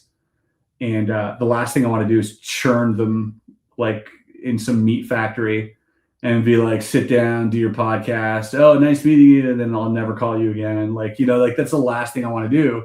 I want them to feel like, hey, this is we're going to connect here. And yeah. I genuinely think that it makes for a better podcast. Like I watch podcasts myself, and sometimes I wish the host was a little bit more intuitively sort of connected to what I feel like they're missing. That, and it happens to me too. I watch myself back. I'm like, oh, he was opening up there. How'd you miss that? Or like, and so I try to nourish that as much as I can. And I think that doing that helps. I watch mine too, and I always cringe. I'm like, fuck, I could have done so much better. I wish I would have remembered, or I think of a new question. I'm like, oh man, I should have, you know. Yeah. But what can you all do? help each other though, because like even with just watching you guys over, you know, as long as I've been watching you guys, it helps each other. Just like, oh, they do that too. You know, you guys even sharing this right now for the next person who's going to start a podcast about this. They're like, oh, I can do this too because they're doing this and they're going through these struggles and things like that. So that is really important to and I like to talk about it because it is hard and it's weird. It's a weird job. It's a weird thing to be the guy who talks about aliens, you know, in a serious way, you know, and try to like, I don't know. It's a weird job. It just wouldn't have existed 20 years ago. And here it is. But it's just creating content is such a weird thing to do, but it's so easy with the tools now to like make something really cool and special and unique, and you can kind of dial it into your own voice. And I think that I would encourage anybody who's thought about doing it to try it and know that no matter how clunky and weird it is at first when you start out, that's how it is for everybody. It's how it was for me. And you just have to keep pushing through it and showing up. And that perfection state that sometimes you see another person's podcast. Like I look at, like Chris, I look at your show and I'm like, God, it's so clean. It's so polished. It's got like, just, you have the whole vibe, everything about it is just comes together. It's so nice. And that's if you don't know the process, that's a refinement that took, I'm sure, many, many, many different paths until you arrived at ongoing. Yeah. It's always ongoing. I think though that's a cool part of it, but also like, you know, there's Tim Ventura who just does Zoom. And Tim's great. That's what I got. That's why I saw Tim doing Zoom and I was like, oh, if he's doing Zoom, I can do this through Zoom or Instagram Live or whatever. And that's why I started, you know, but I just want to say real quick, not everyone should do it. I think you need to have the right intention. If you have the right intention and you're coming from a good place of curiosity, and this is not about me, this is about us. Yeah. This is not about me and making money or getting attention. This is about us. I think that's why you should start it. And that's the You only have to be reason. interested. You have to be interested, and you have to care about what you're talking about, and you have to care about who you're talking about. And I've been doing this for about 17 years, interviewing people. And I think the biggest advice I would give anybody is 3 to 5 seconds of silence is okay. It's okay to let things take a beat and chill for a second, because it feels like when there's a moment of silence, it's like, oh my God, what next? I got to fill this up. Just chill out. It's just a conversation. Just relax. It's all good. You, Dan, are one of the best interviewers that I know. You have a way with people that is so natural, and you're so relaxed with people, and you're so inquisitive and naturally just curious about them as a person. And that really comes through. I don't know if you know that, but that's, I don't know. I mean, I do care. And I am interested. And like Chad was saying, it's not about me at all. I just like to have these conversations because I care, and hopefully people can learn something from it. But I appreciate that. Thank you, Clint. I feel the same way about actually all of you guys. I know it's a hug fest here, but I appreciate it. Thank you very much. So I've been like trying to evolve what's going on at the Dreamland Motel, and I've been trying to muster up the courage to live stream on the Dreamland Motel for the past couple of weeks, maybe the last 4 weeks or so. I've got the whole like first month's worth of live streams planned out in my head, but the idea of clicking go live right now is very anxiety inducing. Took me 2 years to take that leap, bro. you guys do it every Friday though. You're great at it. We do it now. There's Yeah, nothing hard about it. It's never done it on my own. Well, yeah, I might get you to join the first one. This is actually, I'm glad we're having this conversation, because every time I do them, I just started doing them because I needed something that I could show up for every week on the same day and time, and I could just like deliver on that. And for me, editing was a big time suck that I didn't have the bandwidth for. So doing the live stream, the benefit is that you have this, like, you hit go and then it's just done. When you get up and walk away, it's over. But you have to let go of perfection. You got to just fall in love with the idea of hanging out and being like okay with mistakes. And sometimes you just forget shit and you say something wrong or it doesn't make sense, and you kind of have to back up and figure it out as you go, and that's okay. It's life, dude. You know, we're talking about the weirdest shit ever. No one has the answers. That's how I always kind of bring myself off the ledge. I'm like, who really knows? Nobody does. So we're just hanging out here. Yep. I will say, if you decide to do anything in this space, whoever you are, like whatever leads you is fine. But if it is only financial, you'll find that you won't have enough gas in the tank. Yep. Money is not enough to, maybe for a few years actually, but it isn't enough to fulfill you, and that's something that like is an itch that you'll have to scratch eventually. And it might not be immediately. You might think, there's money here, like whatever. And you get into whatever it is. And that might be a big motivating factor. And you might find success actually down that, but that won't give you enough gas in the tank to get up every morning and do it successfully. You need something just a lot stronger than that. For me, it's always been a creative outlet, creating content. And that's been my number one. And I've always said that to everybody. It's not about finding the truth, or like, it is that too. That, don't get me wrong, that's on the list, obviously. But the number one for me is always, I create selfishly because I love creating and storytelling and like making this world for people to live in, this little bubble that I can whisk them away and take them out for a spin for a little bit. That's what gets me off, and that's what drives me and gets me up in the morning. And it's the last thing I think about at night is like, how can I expand this world a little bit more? And I really seek that. So whatever it is that you seek in order to do things, just let that kill you, whatever it is. Find what you love to do and let it kill you is all you need to do. Is just, but as soon as, if you're in it for the wrong reasons, you can try.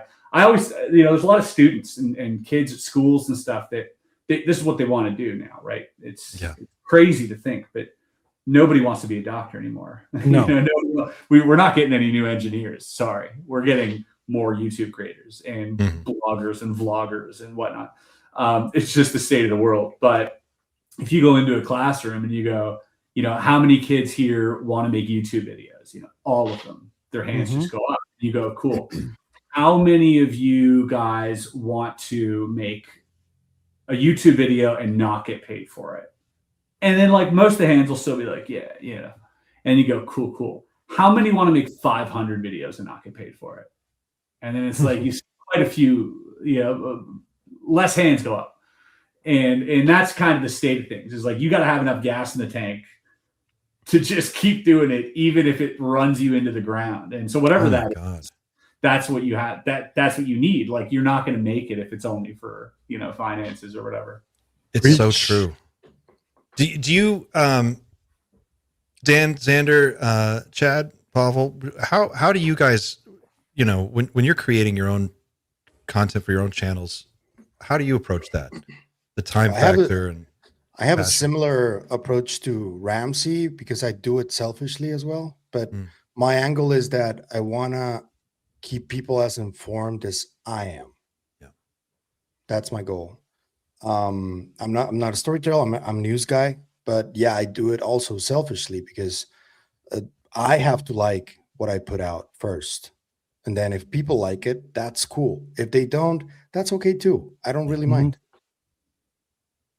Yeah, I have two podcasts. I have the kind of funny sort of comedy discussion one called Rare Form Radio. I've been doing for 7 years, and not a ton of listeners, not a ton of stuff. I do that one every week because it's therapeutic for me, and it's a good release. It's a good reason to be with friends and just be completely stupid, like so stupid, and then sometimes very, very serious. And then Others from Another Mother, I do when I care about something. There's no schedule on that. That's why sometimes it'll go months with nothing, and then I'll get inspired for something or want to talk to somebody, and that's just like, this is fully from a place of I care way more about this topic than I do about the comedy stuff or the fun stuff. Like, this matters to me deeply, so I don't want to. For me, I don't want to do like a weekly thing where I have to do it. So I do it when I care. So I have two different approaches for two different projects. How about you, Xander? You and I have very similar schedules. We're pretty much in the same boat. Let's specify the question once more, and I won't take too long. But what was the question? Well, I just like, you and I have had so many conversations about this. Like, you started a channel, I started a channel. We all have our own things, and I like to think of it like these days. That's like, it's a genuine artistic medium, right? It's like having a band or being a music, right? Like, you're building Dreamland. When you build it, how do you approach that? How do you think about it? There are several wins throughout the week. So there are, first of all, when I come up with that spark of an idea, normally on a Tuesday morning or something, for the next episode that comes out on the Friday, I'll think, okay, there's the angle for the next episode, and sometimes it's cool. So like a couple of weeks ago, or maybe last week it was, I had the whole like fake Dreamland Motel UFO conference. Like, that's the angle for that episode. Oh, sorry. Sometimes there's the angle. Yeah, there you go. There's the episode, Dan Burrish, where I tell it in first person. Just silly little things like that. So that's the first sort of creative win, where it gets to like shape the whole episode, and I really enjoy doing that. And then there's the whole research thing. So everything I write is always I always try and ground it in as much research as possible. Even the fiction, I try and attach as much like lore Easter eggs to stuff as possible, and I'll get several wins when I can weave that into the narrative of what I'm doing. But then there's the actual like script writing, and it's like I'll be writing a section, and it'll probably be like 15 minutes into the writing, and I'm thinking like this is really hitting home on the point I want to make. And then there's the sort of the editing, and it's I bring in the music, and then it's the music that always seems to time itself perfectly to the point I'm trying to make, and that's where it's like everything starts to come together. So for me, it's like a series of wins, basically throughout the week, and it's just they're only like moments that last 5 or 6 seconds.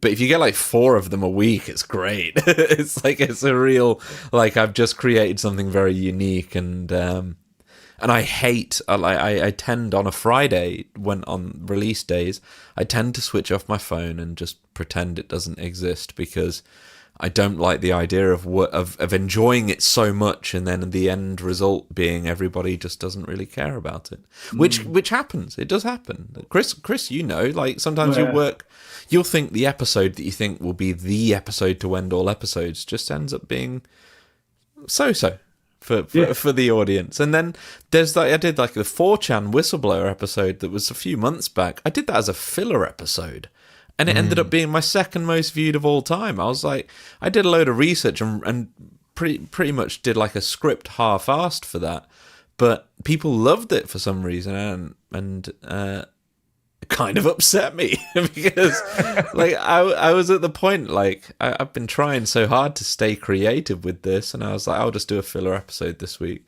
Did it, and everybody loved it, and then it kicked me up the ass because it made me really feel invigorated again, but for completely the wrong reasons. Yeah, that's I mean, that's par for the course. All that stuff, man. I've been doing this for like 13 or 14 years now as a living on YouTube, and it's not a healthy thing to do by any means. Like, being a content creator for your mental health is really tough. It hardens you in so many ways. It humbles you over and over and over again, especially when you pour your heart into something. And I've now known that the more I love something, the worse it's going to do online. And I'm resigned to that fact now. Now that's a so fact cool for me, and that's how I treat it now. So I'm like, I can't seek external validation for anything. And if you start doing that, that's where you see a lot of that, depression and everything come around with content creators and being in the space, because you're so focused on the numbers and the things that don't matter, that if you attach, your worth to that, you're going to be disappointed and depressed. So you got to kind of distance yourself from that and find other reasons to do it. Otherwise, it'll drive you nuts for sure. I want to ask Chad something, because I think he's the one who's interviewed Dr. Gary Nolan from this panel. What was your approach to that when you knew that you were going to interview him? What was that like? He's I'm neurodivergent, I'm autistic, and I got diagnosed in 2021, and I just wanted to start with this because starting Brufos was very hard for me. Every single episode I've done, I almost threw up before. I was crying before a few of them. It's terrible for me. I don't want to be a content creator. And it was just really hard. And then when I did Gary Nolan, for some reason, he broke my brain, because he was my goal when I started Brufos, was to talk to Gary Nolan. And then now I'm kind of like, oh, okay. And this is my first,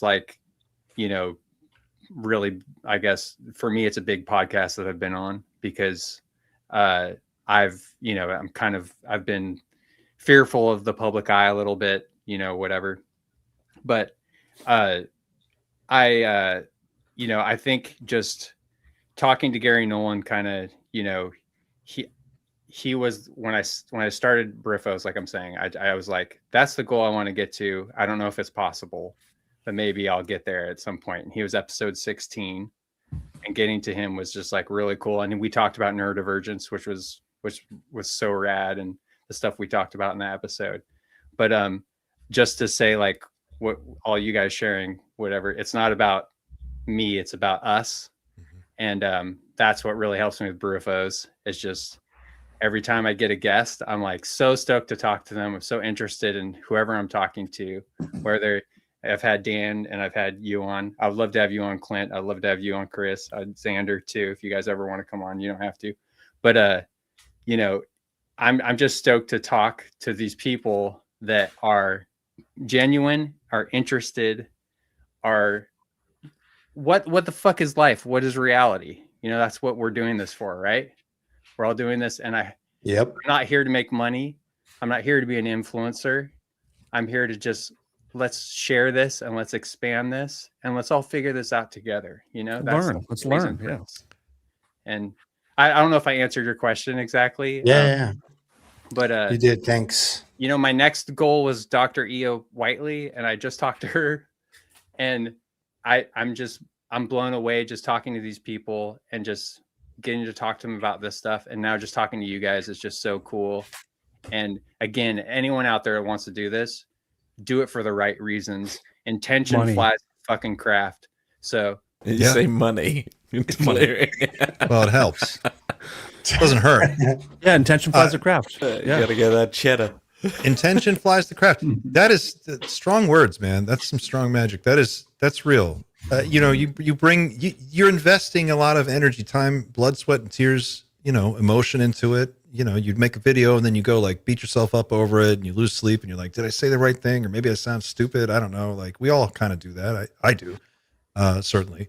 And it's like, yeah, if you're driven by the need, not the need, but if you're driven by curiosity and excitement and you're genuinely like, I just like talking to cool people. So I'm like, can I do this and get paid? I want to just keep doing this. Like, how do I do it better? And how do I do it more consistently? And how do I talk to more and more people? And over time, you know, just keep at it. It just, you know, you build something and it endures, hopefully. But yeah, and as a person who's always worked as a creative, I've never been, you know, financially financial stability, any artist will tell you is not in the game. So you get over that really quick.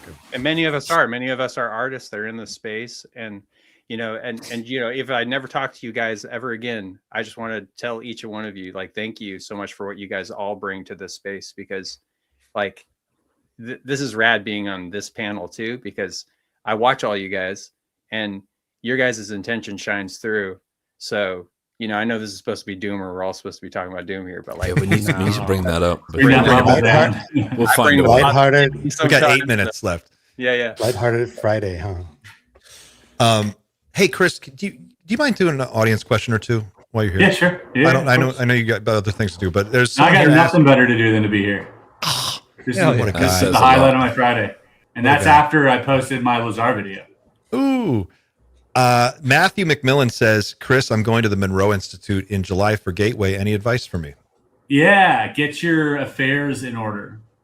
You know, cross your T's, dot your I's. The last thing you want to do is be on your phone while you're there. And the other last thing you want to do is have huge life decisions waiting for you when you get back. Also, if you have a partner or a friend or a family member that you're living with currently, let them know that you're going to be a little loopy for like 2-3 weeks when you get back, because you're going to be the most annoying person in the world preaching about, you know, out of body states to someone who's just got to go to work. So, you know, I would say, you know, grounding, hyper important afterwards. And they give you a pamphlet on this, read that. And it said literally for 3 weeks, don't make any life decisions, because you're like in this floaty, fuzzy state. Because of all that you do, is literally like how to re-enter the world. Literally, dude, because you need it. It's 6 to 7 hours of meditating a day. You're like literally in this like soupy state of like, ooh, life and what is consciousness. And then you get home and you're like, you know, I picture, you remember Mr. Burns with those giant eyes like on Simpsons, and he's just like, that's kind of what you're like. Live. Exactly. When you're talking, yeah. It's trying to bring love. Let's kill it. And people are like, no, thank you. I have to do things, you know, I have to pay my mortgage and stuff. And you're like, mortgage.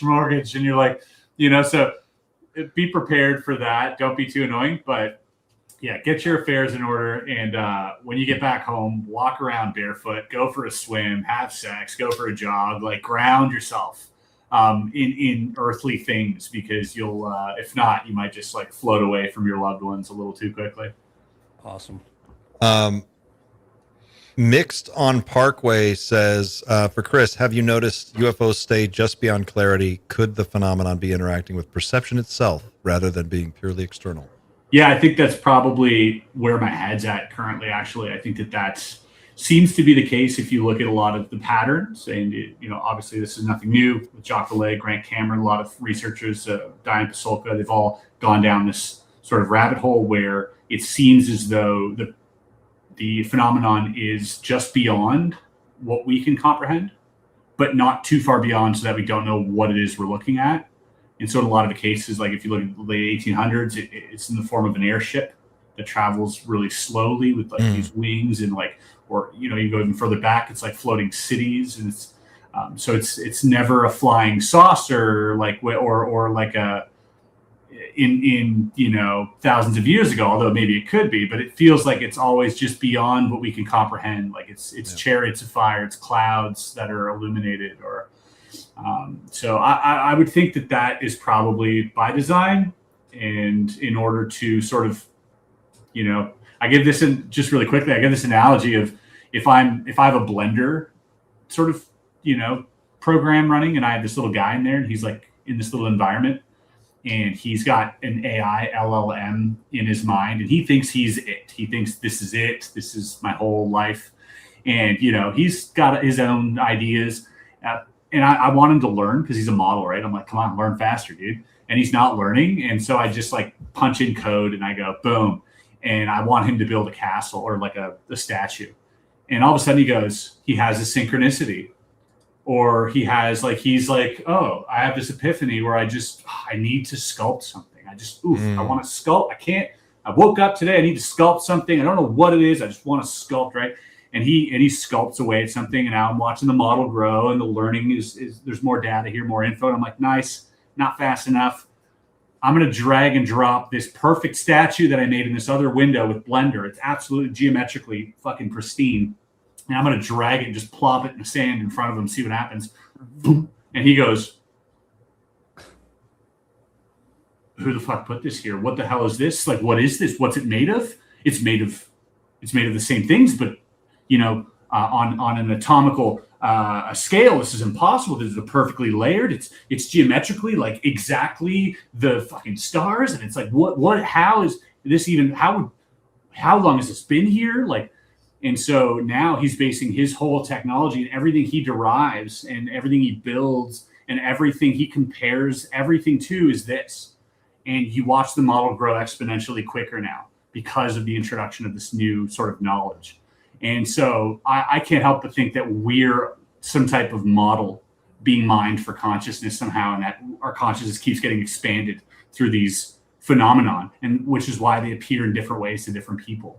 It's just growing the model, it seems. Not a question, but a statement from Wes Decker says, makes me wonder if we weren't possibly engineered to be programmable, and if our belief isn't used to render reality. Boom. That's a good one. That's like awesome. My Big Toe, what's his name? The guy Thomas Campbell. Yeah, Thomas Campbell. He's great. Last question. We'll do this one, and then I think we're out of time. But question for all: if disclosure happens and the media becomes awash with content, will that kill off the topic's passion for you? No. Great question. The more people are informed, the better, I think. It'll lead to more questions and search for more answers for sure. I think no matter what comes out, it'll lead to more questions. I think we're so far from having any idea what the fuck is going on. I think we have 50 to 100 more years of questions to ask. Lukatsky said in that interview, he said, you have to be comfortable with dying and not knowing everything or coming out. That's what he said. And I was like, oh, yeah. And I think I've heard other people say that too. But it's like, damn. Okay. I hope that's true. I just think to myself, I guess this would be my closing thought, would be like, if we've got a craft, right, and in S4, Bob Lazar describes how that craft goes into space and then travels a long distance, right? It like hops. It does like a jump to point A to point B, then point B to point C, it jumps again, and point C to point D, it jumps again. And then through this method, it's able to recycle the system and then jump a further distance and eventually get to a distant star system. That's kind of the way I remember him describing it. And it sounded like they had a pretty good idea of how it all worked. And I wonder, like, even if we didn't have the ability to do it ourselves, part of Project Serpo that appeals to me is like, I feel pretty comfortable that if we could send people, we would send people. And I feel like the Serpo story might have actually had a grain of truth to it. Maybe some people have actually gone to another planet and been there and seen that society. And maybe most of us will die without actually knowing, but there's probably some people out there that have stood on the surface of another world and or gone inside a building that wasn't made by human hands. So wild. Can you think about like just what that would feel like to be one of those people? You could never tell anybody. That's the worst part, is not being able to talk about it. Yep. Yeah. Yeah. Or spilling the beans on Gaia and no one believes you. There you go. Right. Well, I'm waiting for the Bashar interview. That's my next one I want to see. So if you can make that happen, we'll all be excited to see what Bashar has to say. All right, guys, I think that's it. Does anybody else want to add anything before we wrap up? Thank you to everybody. This was really fun. I love you all. I love you all. Love you too. Yeah. Thanks for hanging out. Chris, Chad, you're awesome. Chad, thanks for coming by. Come back Nice again meeting you, anytime. Chad. Nice meeting you. Eggs and bacon. Eggs and bacon. Chris is All like, right, what? guys. Yeah, no clue. Bubbles hat. Cheers, guys. That's it for us. Thanks for watching. Thanks for playing the home game and participating in the chat. Thank you to all our mods for keeping us safe and sound and secure and cozy and warm and tucked in. It's an important job, and someone's got to do it. Thank you for watching and supporting the show. Don't forget to go to everybody's channels, Seco Activo, go to Area 52, go to Brew FOs, go to Dreamland Motel, go to Others from Another Mother, subscribe, support these people. We are all trying to do the fight the good fight, do the right thing, and get to the bottom of this. So help us out. And visit teamnightshift.com. Pick up a bag of Night Shift the coffee and enjoy it. It's some of the best coffee in the world. I stand by that. And we'll see you again next week. Thanks for watching, guys. Keep looking up.